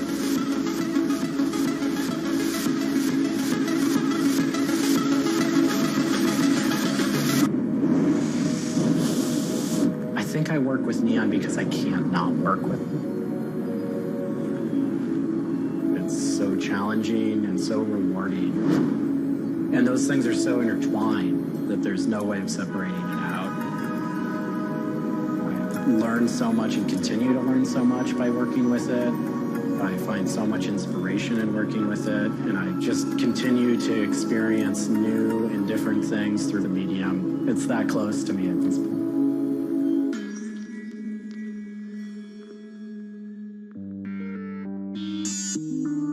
Once the neon tube is completed, we have to hook it up to our manifold for bombarding. The manifold is open, the vacuum is drawn. We check the tube for leaks with our Tesla coil. We close the tube back off, and we heat it up using a very large and powerful transformer. As the tube is heated up, it releases anything that's not inert inside the tube, and we evacuate that out. We introduce the gas into it. And we seal the tube off, sealing into that tube whatever gas we introduced into it. I think my favorite part of making a neon light is when you see it lit up for the first time. Different gases, when electrified, emit different wavelengths of light. Neon gas is this very bright orange, fiery red color. Argon gas creates a very intense blue, but that light output that is produced can then be expressed in a different wavelength by coating the inside of the tubes with a phosphor coating that takes that one wavelength of light and emits a different wavelength. bring it over to the aging table, where we hook it up to an age-in transformer and allow it to settle, age the gas in that we've introduced to it. There's always a stray particle of something left inside the tube. But that time that the oxide coating can act to scrub whatever is left inside the tube while things are getting settled into place.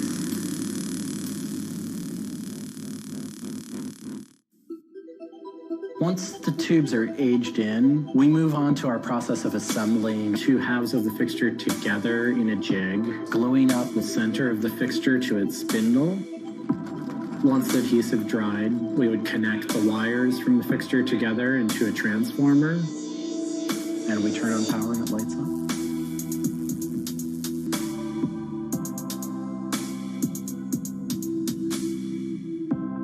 Part of what we love about what we do here is that we try and put out into the world the kind of things that we'd like to see.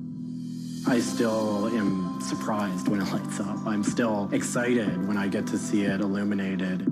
There's an ineffable quality to it. To me, is this insight into the inner workings of the universe. It literally is. It's a way of looking at what is surrounding us in the cosmos in a new light.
a bit like an addiction.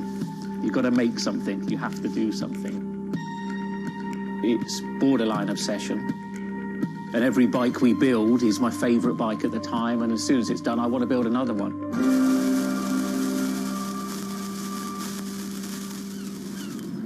It's Sven cycles is something I've been thinking about ever since I started cycling in my late teens. We want bikes that ultimately you'll really enjoy riding.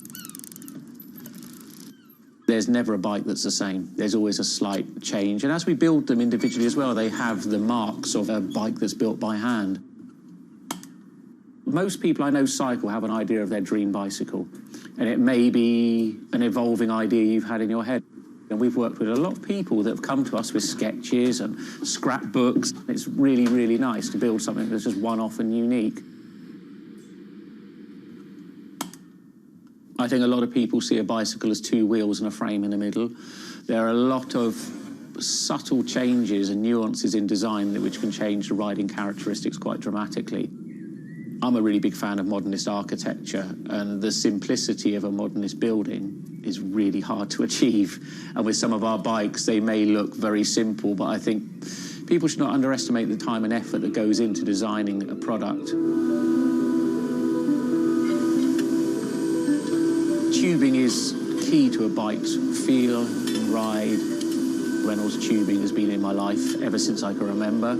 Growing up, I could never afford a frame manufactured with their tubing. We can now put a badge on our bike saying manufactured at Reynolds, which is a sort of thing as a kid I just wouldn't have believed was going to happen.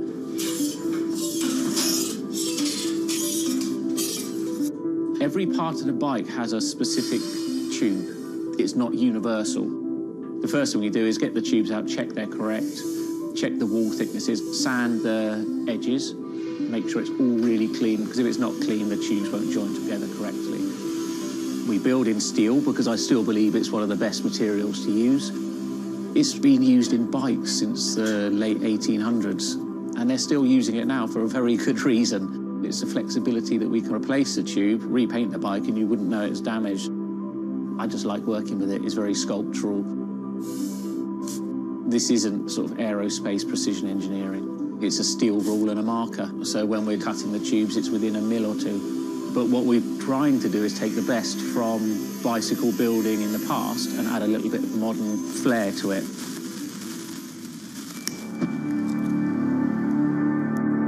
There's various techniques for building bicycles. We do a thing called fillet brazing, where you connect a pipe together. We use a bronze rod and a flame.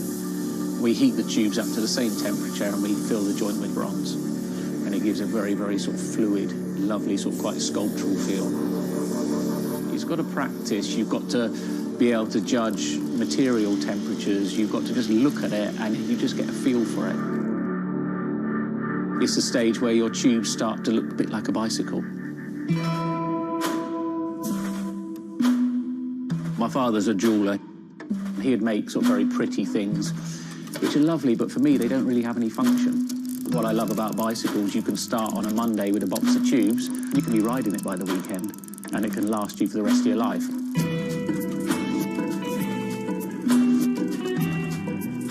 Outside of the frame and forks, the other most important part is the wheels and tyres.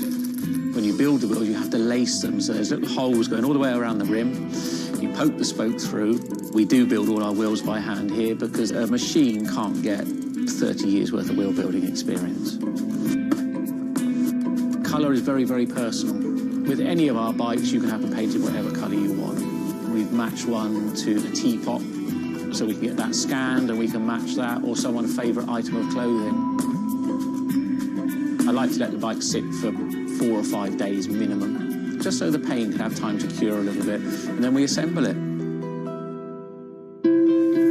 We get out all the new components, and it's a case of putting them together. Some bikes you can assemble in 3 hours, some will take 3 days. And we've built bikes that cost in the £10,000 plus mark. Some people, they're saving up and this is their bike and they're going to own it for the rest of their lives. So we just want to make sure they get the right thing.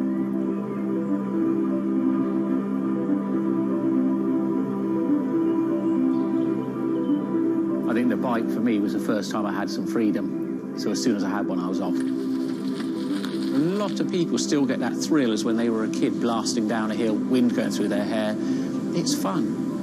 Everyone has their favourite jacket or something that just makes them feel good. If you've got a bike that fits well, you actually feel part of it.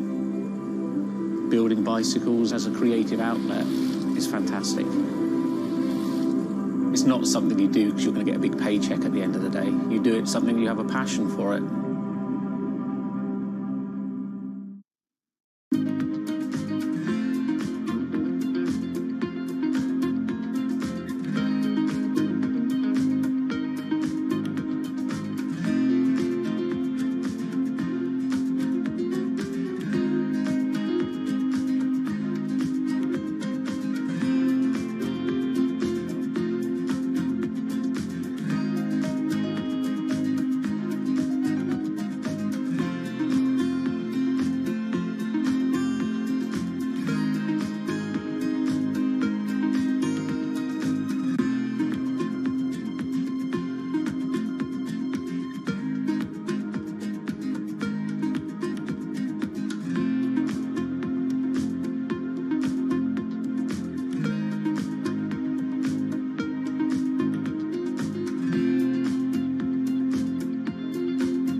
If you ever saw a wooden surfboard, it was probably hanging in somebody's house or underneath the deck.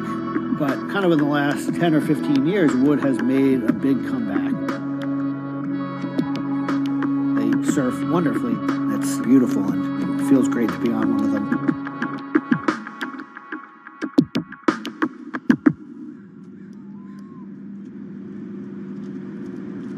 I always had a love for wood and kind of passionate about things that went in the water.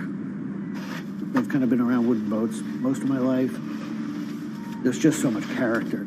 The way they're built, the stories that come with them, a lot of that has translated over to why we build surfboards the way we do.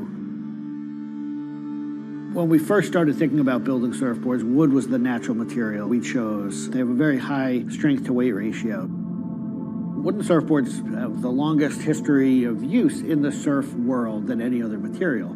People have been surfing wooden surfboards since kind of the first documented history of people riding waves. The board starts in CAD, where we take a 3D model, break down the shape, and kind of create frames and templates and all the inner parts of the board that we get cut on a CNC machine. We take those frames and we just pop them out, assemble the frame into kind of a skeleton. We go out to our lumber shed, pick a bunch of cedar, and bring them into our mill shop, put glue along the edges, clamp it all together into a panel. Everything's book matched, you have symmetry in the colors and texture of the wood. Cut your outline. Take our assembled frame, gently put it down right on top of the plank.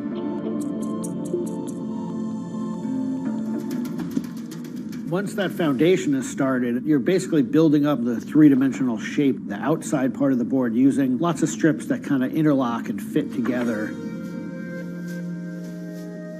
Every piece of wood is going to be different, and it's all going to react differently. There are frustrations with it, but I think that's one of the things that keeps it challenging. You learn to read the kind of what the grain lines are doing and what the color of the wood is telling you.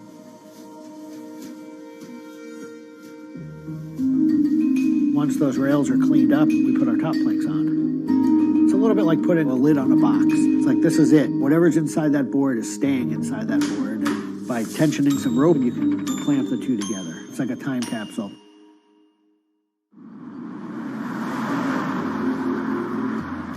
What makes our boards unique are they are built right here in York. They're built using material that grows right here in the state of Maine. They're built 100% by hand by local craftspeople and surfers. There's a lot of time that goes into these boards, between 40 and 60 hours start to finish. We wanted to build surfboards that were as hollow as they could be, but still be strong enough to work well. Too light and they don't surf well, but too heavy and they don't surf well. So there's a balance point there, and that's where we try to be. Taking the board off the rocker table once the top has gone on, that is by far one of my top favorite parts. It's just you and a shaping stand, a board, and a hand plane. Everything else is out of your view. It's simple, it's pleasurable, it's quiet. You can be with your thoughts and you can just kind of be present. There's something about taking a nice sharp edge tool to a beautiful piece of wood and feeling the curls coming off and knowing that every pass that you're making, you're kind of getting it closer and closer to what you have in mind.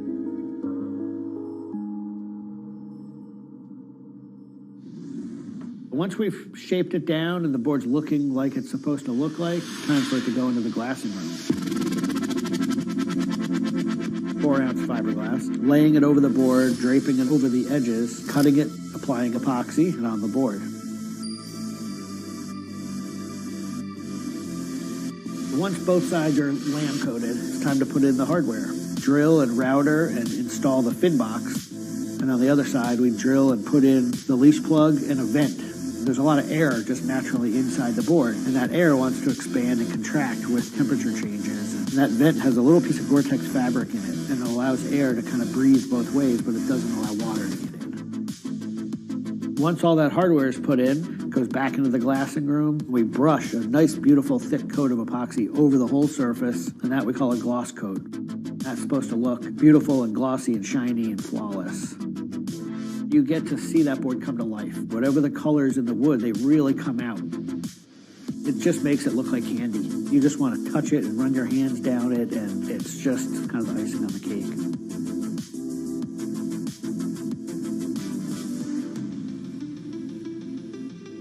Once everything is hard, we put it into what we call the oven, get that epoxy to cure, really kind of bake it, and just get it to harden. Put in the fin, screw in the vent, and ship it out. We just love the idea of building something that's sustainable and long-lasting and made by hand. Kind of gives you a deeper connection to the product over something you might buy on a shelf.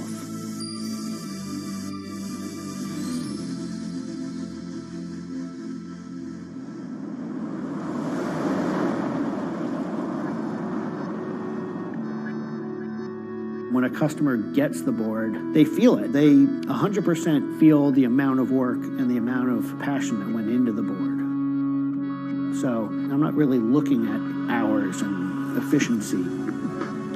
We're looking at like doing it right and enjoying it as we go.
Ma Baoli, better known as Gang La, is one of the 4 Grand Marshals leading New York's Pride Parade this year. But in the country he comes from, being gay is still a social taboo. The CEO of a Beijing-based internet company is on a mission to improve the lives of millions of gay men in China. 对于每一个 LGBT 人群来说，即使这个国家不允许你跟同性爱人结婚，但是你仍然要勇敢地去选择你自己的生活，你仍然应该拥有幸福生活的权利。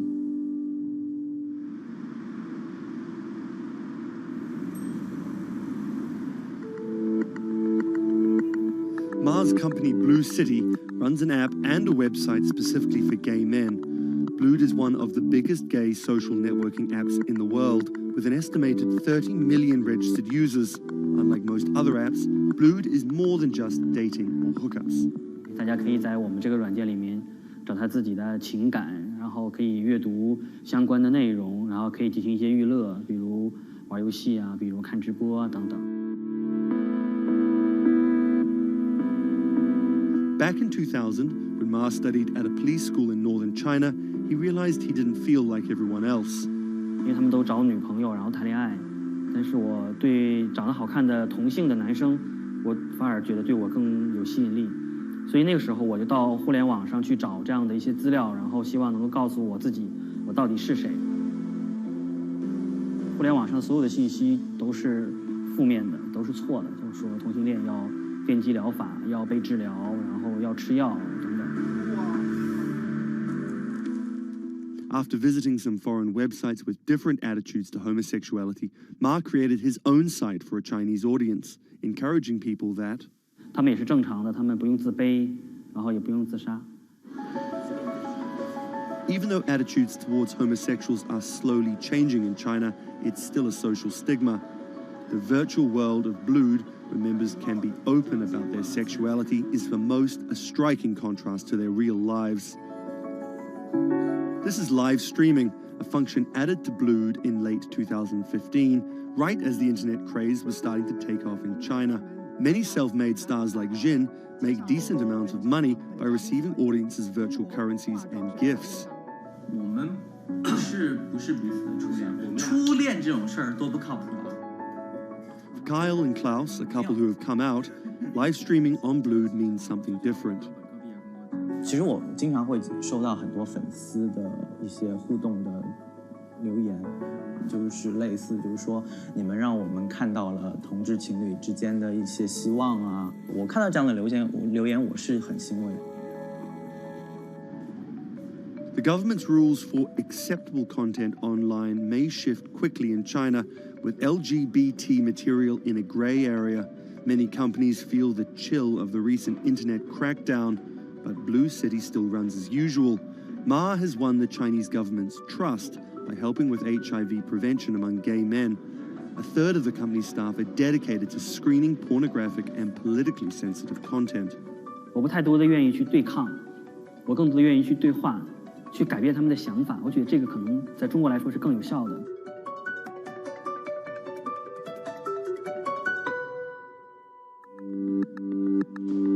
In the past 5 years, Blue City has grown from a team of 7 people to a promising business with about 250 staff.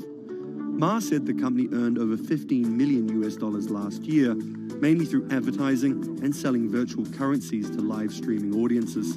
Now the company is expanding overseas. 我希望吧，通过我们的努力，Blue能够成为全球第一家在美国纳斯达克或者是纽交所上市的这样的同志互联网公司。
This is Rich Chiga. He's a Chinese rapper by way of Indonesia, and he's very popular on the internet. This is Joji. He's a Japanese-Australian singer, and he's also very popular on the internet. Plus, Joji invented the Harlem Shake meme. Let me say that again. This guy, Joji, in the blood bathtub, invented the Harlem Shake meme. But we'll come back to that. So Rich and Joji are both signed to 88 Rising, an entertainment company hoping to build a lasting global brand that will outlive singular moments of virality. They primarily create content combining Asian culture and hip-hop, a formula that apparently pleases the internet gods greatly. They've only been around for 18 months, but they're already putting up major label numbers. I think that we have an unprecedented collective of talent, a group of predominantly Asian artists, really making waves globally, which from an independent point of view as well. 88's founder, Sean Miyashiro, cut his teeth launching Vice's electronic music channel, Thump.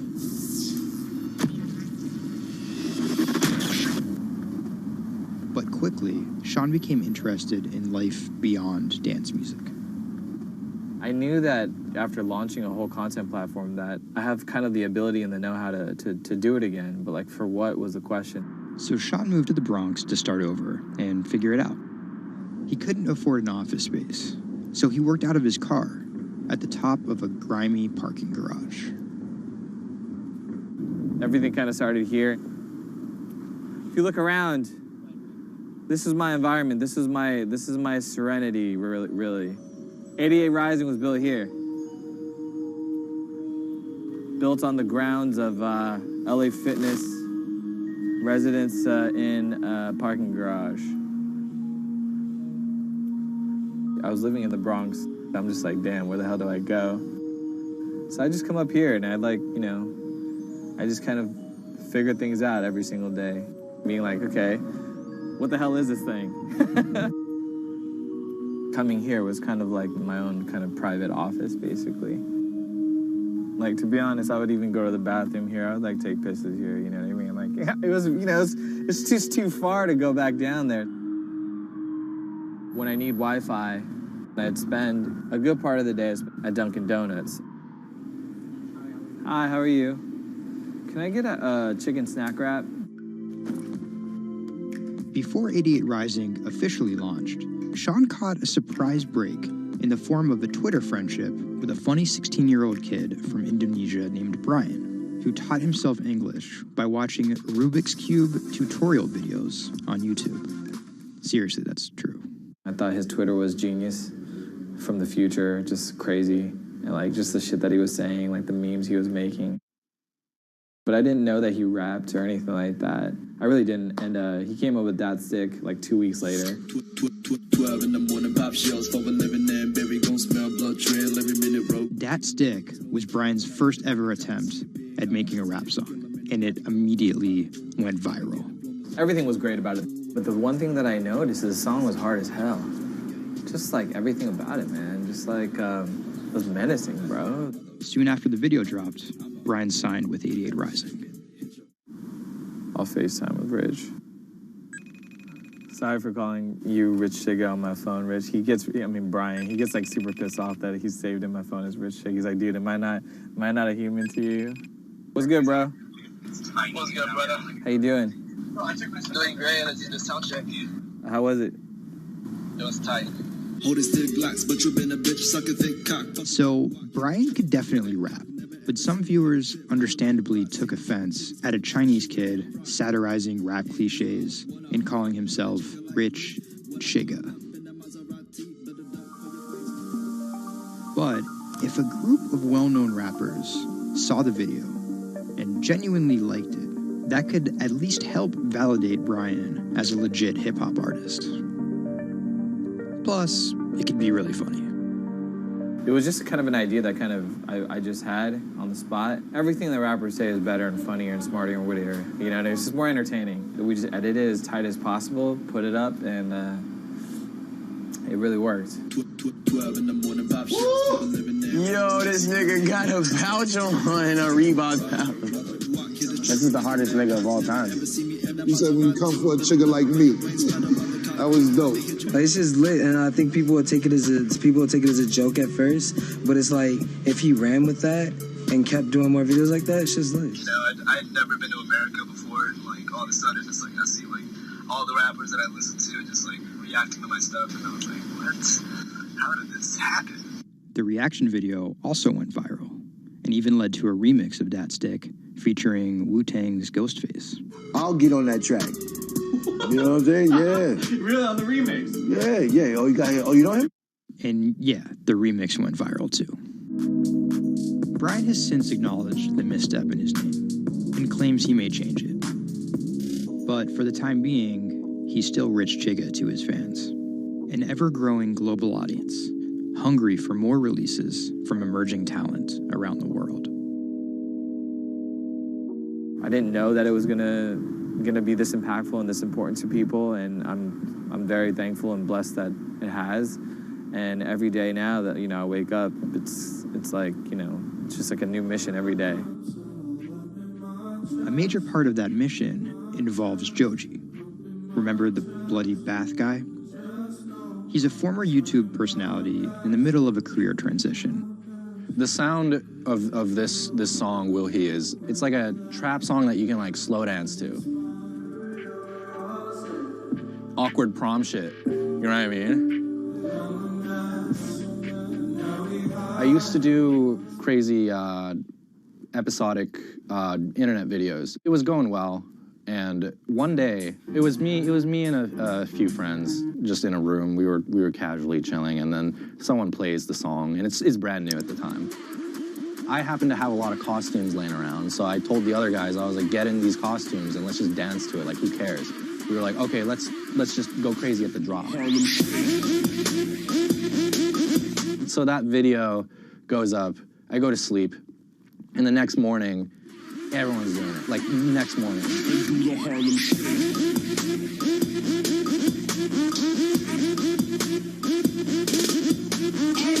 That taught me a lot about the internet, how people want to just be a part of something. And from that point on, something changed, and I was a little better at understanding demographics and people and, what they want to see and what they want to hear.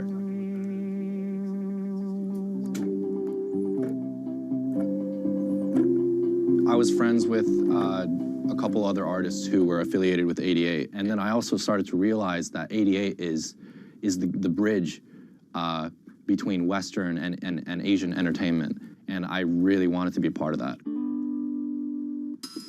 Joji just released the In Tongues EP, his first project as a serious artist. Joji's In Tongues record came out a couple weeks ago. It's #2 on Billboard on the R&B charts, which is crazy for, independent release, and he's like a brand new artist. And the success is even more impressive, knowing he went from creating something like this, It's just Taco Bell. What could possibly go wrong? to creating something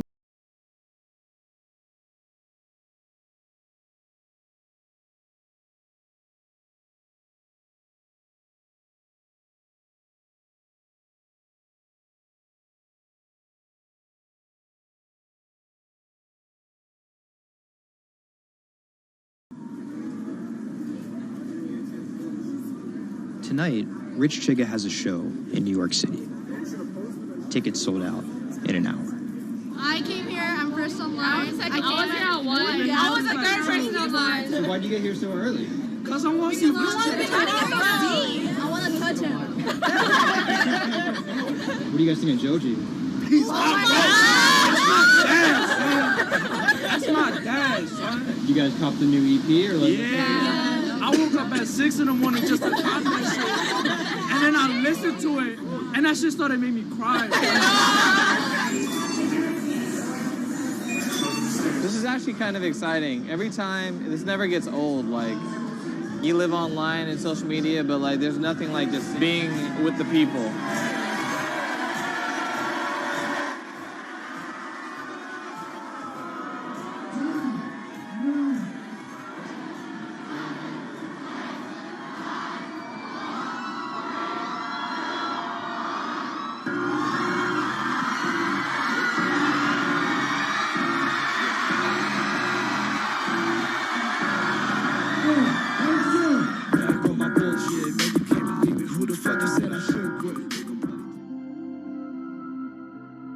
More often than not, viral success happens by accident. And then after an appearance on Ellen or Jimmy Kimmel, the creator's star power fizzles out. But Idiot Rising has figured out how to turn potential gimmicks into brands with an actual following that keeps coming back for the next thing. Oh, shit!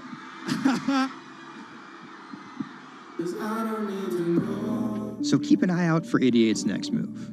But more than likely, it won't be covered on network television or terrestrial radio. Although, as they've already proven, nowadays that really doesn't matter.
Online retailer Farfetch is betting it can shape the future.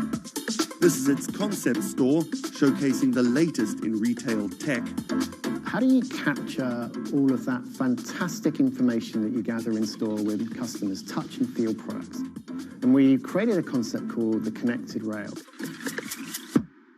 And this is using a combination of RFID and ultrasound. The RFID signal recognizes the product, and the ultrasound recognizes the movement.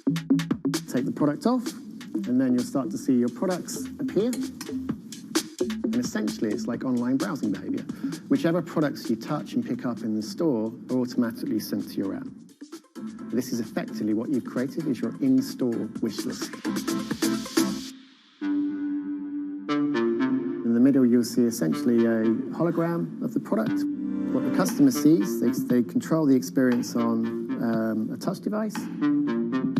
What this allows the customer to do is take elements of products and then add their own style to it.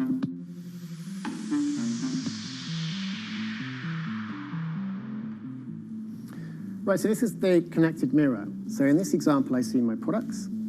I select a coat, and that's tried it, and it's slightly too big for me.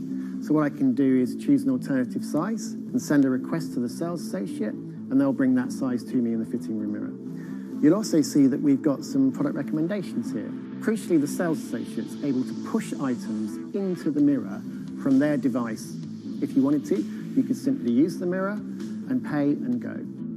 Your items would then be packed and dispatched to you afterwards.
Do you want me to turn you so you're looking outwards? Yes, please. How about there? First time we came out with B, Jade said, "It feels like I've been released from prison." Do you want these, Mrs.? Definitely. Definitely. Right. Yeah. And she could say hello to everybody, people she hadn't seen for months. It's Hi, it's Jade. Jade. Oh. So you can talk to Jade through this. Hi, Katie. She's there. Hi.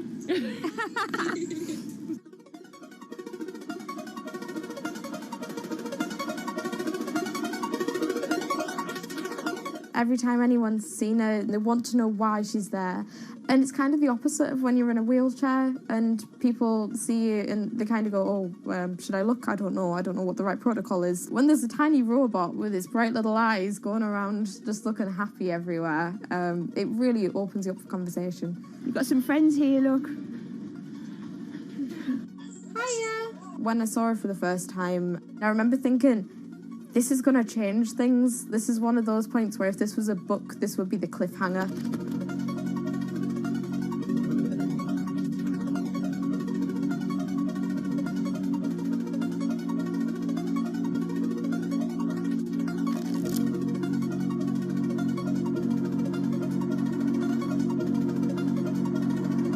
condition called Ehlers-Danlos syndrome, which means that I have a lot of dislocations, there's a lot of pain, and a lot of seizures and whatnot. So I can end up on my own in my room for long periods of time.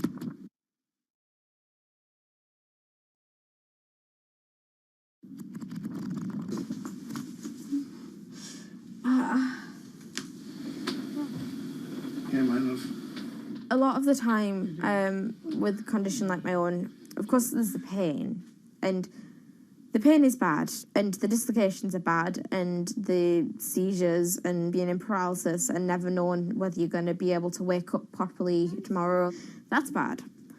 But what's worse still is being able to count the number of people you see a day on one hand. Are you ready? Sure am. I'm just hoping the connection's going to stay. Yeah, me too. Alright, here we go.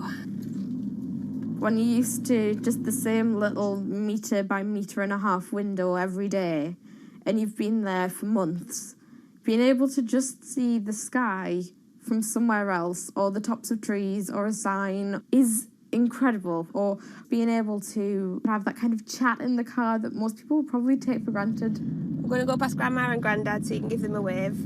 Now, if Jade is particularly seizure-y, she can still take part. And that's brilliant, really, because before she would just be left in a bed or in a house with just her carers. It's quite a small world, that. Right, so there's one of her. Here, this costume I'm busy making at the moment. When I'm not on bed rest and I'm not just wearing pyjamas all the time, I enjoy being able to dress as different characters and go to Comic Cons and that kind of thing, because it just lets me show a different side of myself, and it's a bit of fun. If you can't go out that often, you've got to enjoy it when you do. Was that? It's good. It's one of those weird things where I want to not have to use B because I want to be well enough to be able to go those places myself. Like, it really makes a big difference to me to be able to go into school. But the thing is, with my condition fluctuating all of the time, I can't go into school reliably.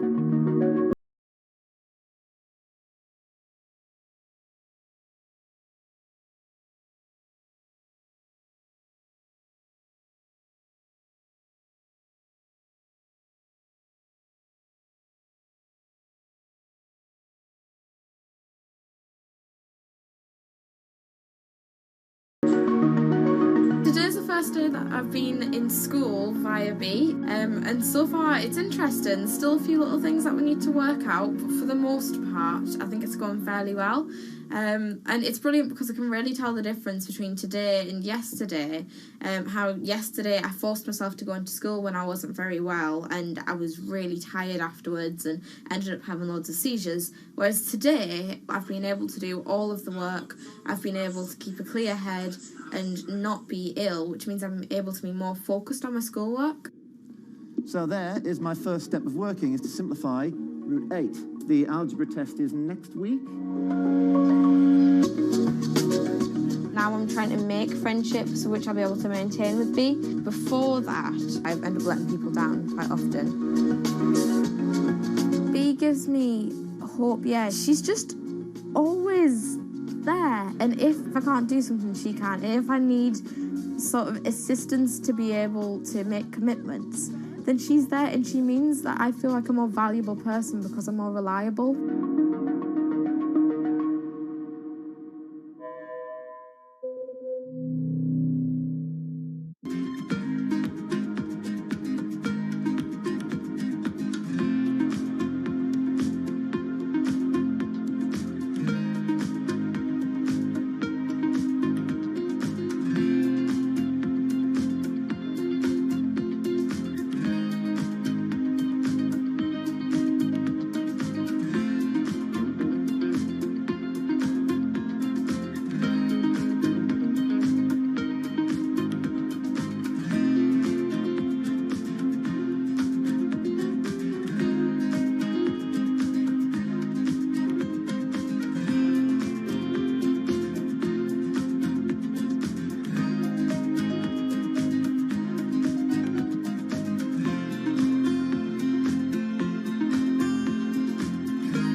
debuted, the 4G wireless we have today allowed people for the first time to hit the road and explore unknown places with only a smartphone for directions. When 5G arrives, it could enable driverless cars to take us there as well. 5G stands for fifth generation mobile networks or wireless systems. It's insanely fast and can accommodate a lot more connected devices. But the reason it's being called revolutionary is because 5G will allow connected devices to speak to each other as well as people. Right now we're living in a world where really it's a one-way experience. That's Bloomberg tech reporter Ian King. The network talks to your phone, you look at your phone and access data, then you send something back to the network. What we're being told about 5G is that really for the first time we're going to see machines communicating with each other over mobile networks in a meaningful way. 5G could end up being 100 times faster than what we have now, with speeds that could reach 20 gigabits per second. In plain English, that means downloading a full-length HD movie in seconds. 5G will also increase total bandwidth, which we will need in order to accommodate the growing Internet of Things. We're talking about the class of devices like internet-connected refrigerators, thermostats, dog collars, but 5G will enable many, many more. Things like your utility network, factories, where machines are just sat there, not connected at all. Suddenly they're all going to be connected. Suddenly we're going to be able to have real-time monitoring. Other things like cars, like utility poles, like your light, the light poles. But perhaps the biggest advance will be a huge reduction in communication lag time, known as latency. A network of driverless cars will need the speed of 5G to ping each other multiple times per second to avoid collisions. Near instantaneous data transfers could allow doctors to perform surgery remotely with a robotic scalpel. So how will all this work? First, you need to improve network density. And that's just a fancy word for saying you put more towers out there. What we're being told is that's not actually the case with 5G. The idea is 5G will not only use the existing mobile spectrum, but also tap into higher frequencies called millimeter waves. Millimeter waves can carry more data, but only travel short distances. This may mean you'll see a lot more of these base stations around town. And the new towers may have as many as 100 antenna ports, compared to about a dozen on 4G cell towers.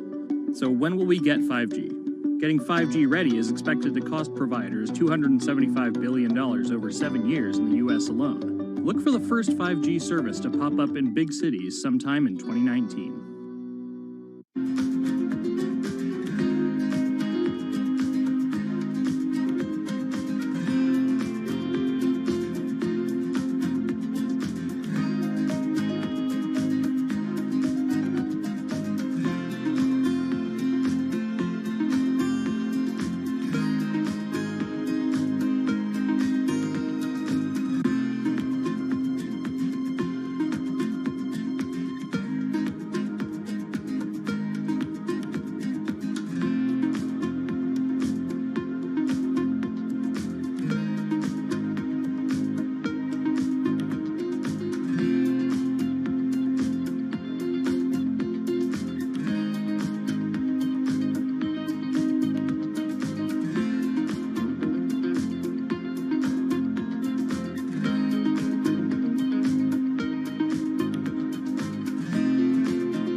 The cubicle represents a tyranny.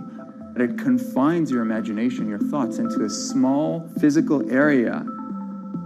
Imagine pretty much every software engineer or finance person being able to, disconnect from their desk and look at holographic monitors on a beach and doing their work from there. That's not going to be science fiction. It's the modern office place. Silicon Valley is all about building the future. A startup called Meta thinks it's getting there first, thanks to a big bet that it's made on augmented reality. How are you? Good, thank you. Welcome to Meta. Thank you. Call it a 360-degree office where you can spatialize your thoughts as part of your workflow for education, architecture, design, engineering, etc. People often mix up augmented reality with virtual reality. VR totally blocks your ability to see or hear the real world. AR overlays holograms onto what you already see. Meta has tried to make its version of the workspace feel familiar.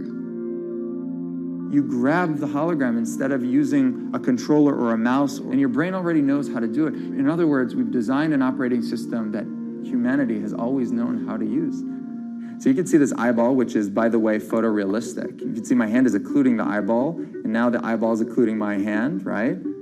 You see those two circles? They get small, and then they turn into this glowing white ball, and then I can move my hand around supernaturally. I can do this with two hands and rotate the thing. I can stretch it. I can throw it back right into the shelving system, and that's all you have to learn to become a modern worker. And to prove this, the employees at Meta have started to get rid of their computer monitors, trading them in for Meta's augmented reality headsets. Mayron thinks that in less than a decade, we'll all be just wearing strips of glass that can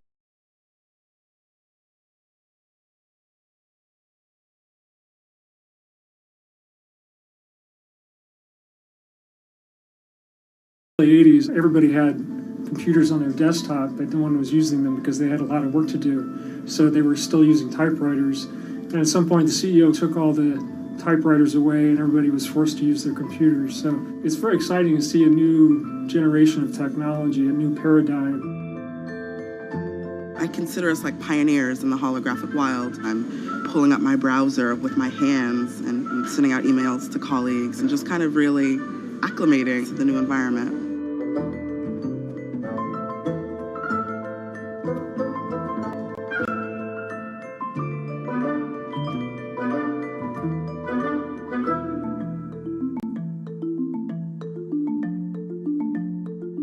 Now you're putting on my computer, essentially.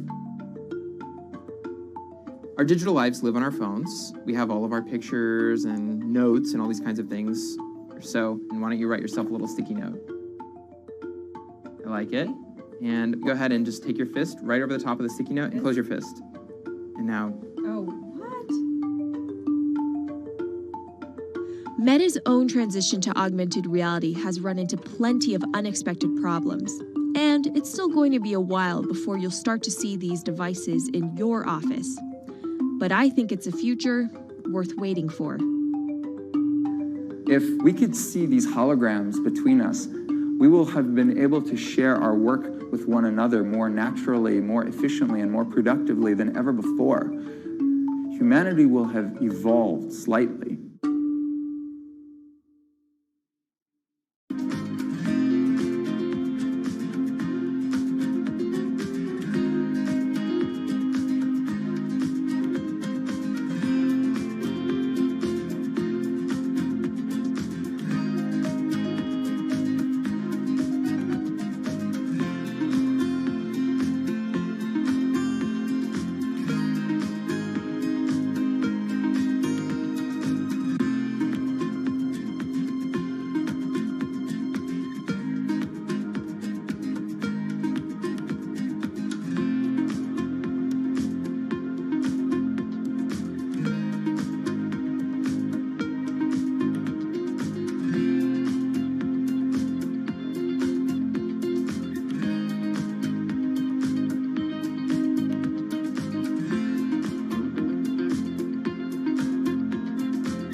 This is Hatsune Miku, Japan's sensational virtual pop star. She's released over 100,000 songs in multiple languages and performed sold-out concerts around the world. Her image has appeared in games, on TV, in car races, and is even etched on the side of a Japanese space rocket. I came for Hatsune Miku, Carlos. She's Lady Gaga's favorite digital pop star and opened shows for her in the US 3 years ago. Tens of thousands of fans attended her exhibition and live shows near Tokyo recently. 理想のアイドルっていうとどの曲でもミクはすごい綺麗に歌ってくれる。他没有缺点啊，没有任何让我们感到不開心的一些新聞。She's everything to everybody. That's probably why she's so popular. Miku's creator Hiroyuki Ito and his Sapporo-based company have been developing the virtual diva for over 10 years. 初音ミクとはキャラクターとしてすごくYouTube とかで検索するとたくさんの初音ミクが出てくるんですけども、元々の初音ミクのその原点は歌声を合成するソフトウェアなんです。Both the software and character are named Hatsune Miku, meaning the first sound of the future. Originally based on Yamaha's Vocaloid technology, Miku the software has a sound bank containing voice samples and a huge array of tools. You input the melody and lyrics, then Miku the character sings them.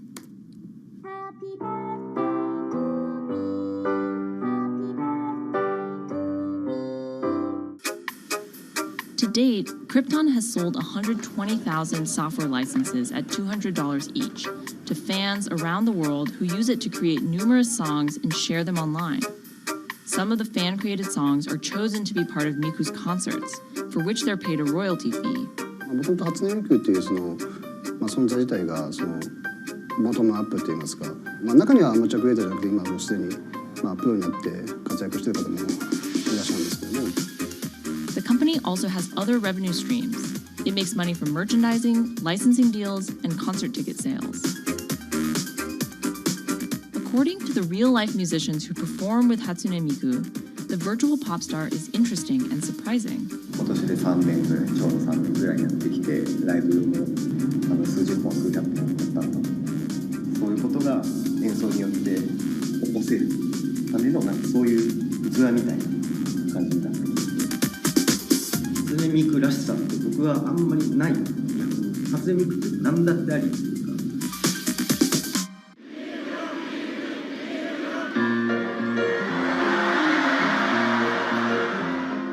For Ito, Miku has the potential to change the way we think about music. そういう新しいテクノロジーによって新しい音楽のあり方っていうものを模索していきたいと思っていました。And for her fans, it goes even further. ミクって魂がないので、だからみんなに魂を作り上げるために存在する。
Now, there are a lot of fitness gadgets out there.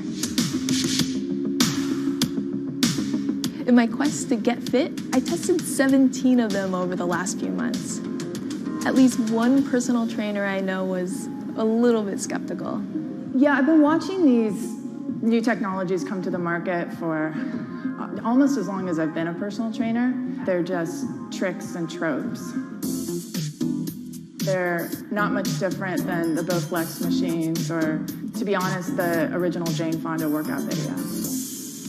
But some of these gadgets that are just coming to the market do so much more than what they used to do, just tracking your activities. Out of all of them, this chest strap was my favorite. It comes with a robot coach that points to the future, one where you might not need a human trainer at all. And it works like this. You wear the chest strap so that it can read your heart rate, and that connects to Move's free app that talks to you. Welcome to Move Heart Rate Hit Outdoor Running. Let's get moving and warm up in Zone 2. Move's computerized coach tells you what to do at that exact moment, whether you're running outside or you're doing body weight exercises indoors. Swing your arms faster to get your legs moving quicker. Let's crush this round. And by reading your heart rate, she knows exactly how hard you're working. She keeps you honest. Way to go, you are in the target zone. Keep pushing, you're almost at the end of the round. Don't give up. I've been running for 7 years now, and my biggest problem is that I never push myself hard enough. I end up going on the same slow, comfortable 30-minute jog, but the Move HR Burn blasted me out of that rut. By the end of these half-hour exercises, I was drenched in sweat in a way that I never am when I work out alone. Training with a real person is great, whether that's your group instructor or your coach or your personal trainer, but humans, they're expensive. For the rest of us, this $60 gadget is all you need.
what does it take to change the world?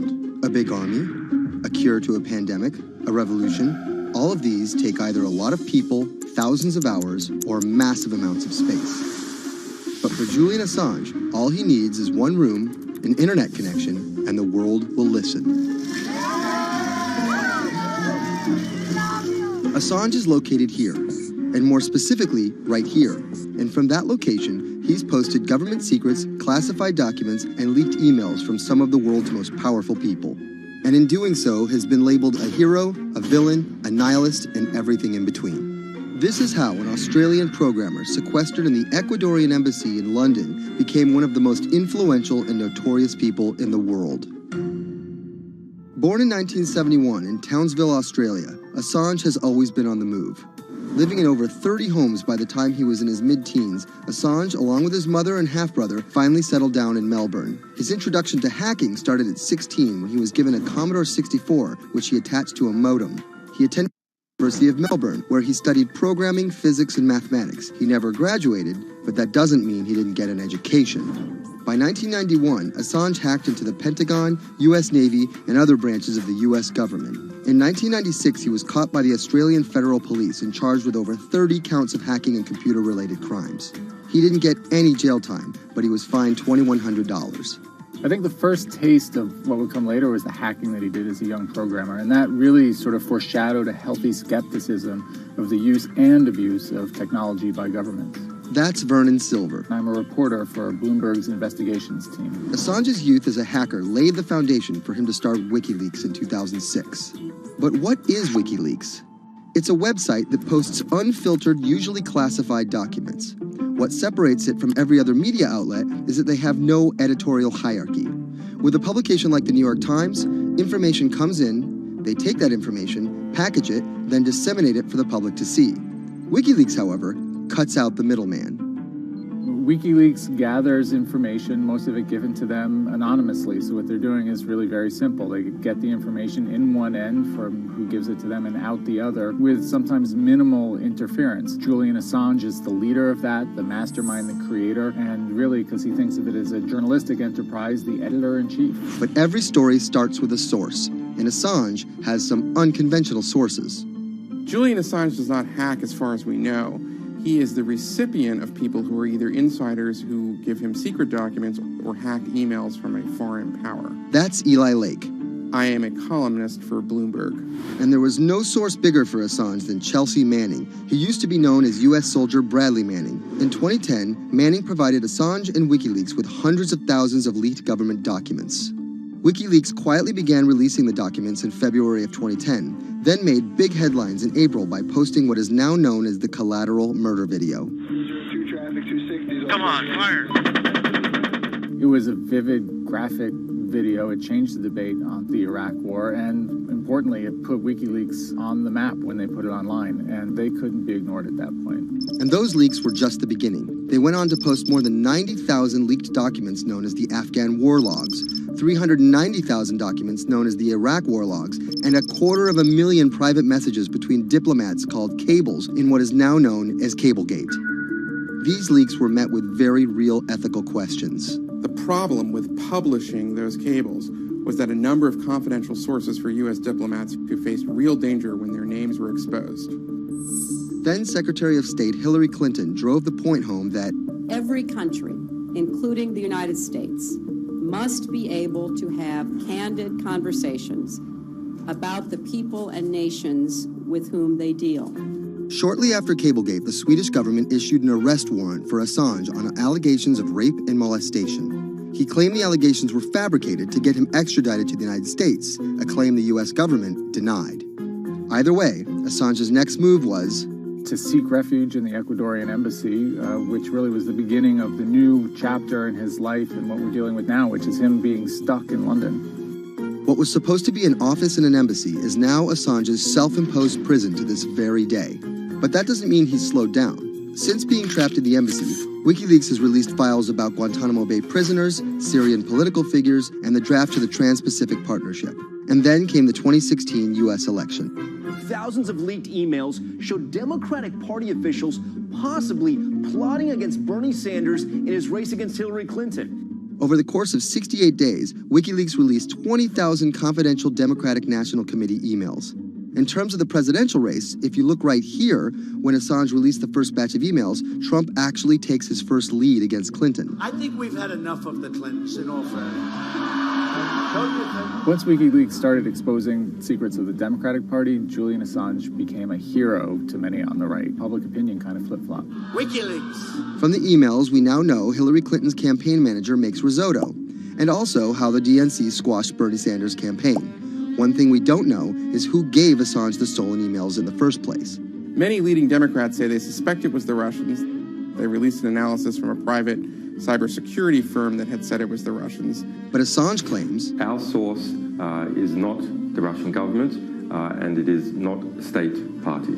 So this is where we stand today. The public still doesn't know who provided the emails to WikiLeaks. Meanwhile, Assange is still running WikiLeaks and still releasing documents. In March 2017, he started publishing documents from the CIA's Center for Cyber Intelligence called Vault 7. The CIA, the agency charged with finding and keeping our top secrets, can't keep its own secrets. As long as Assange has a connection to the world, no government secret will be too far from exposure. Julian Assange is still in the embassy. Maybe he'll leave, maybe he won't. Kind of regardless, his work has been done. He's changed the way people think about their governments, about their own secrets, about their own hackability, and really the world has changed because of him.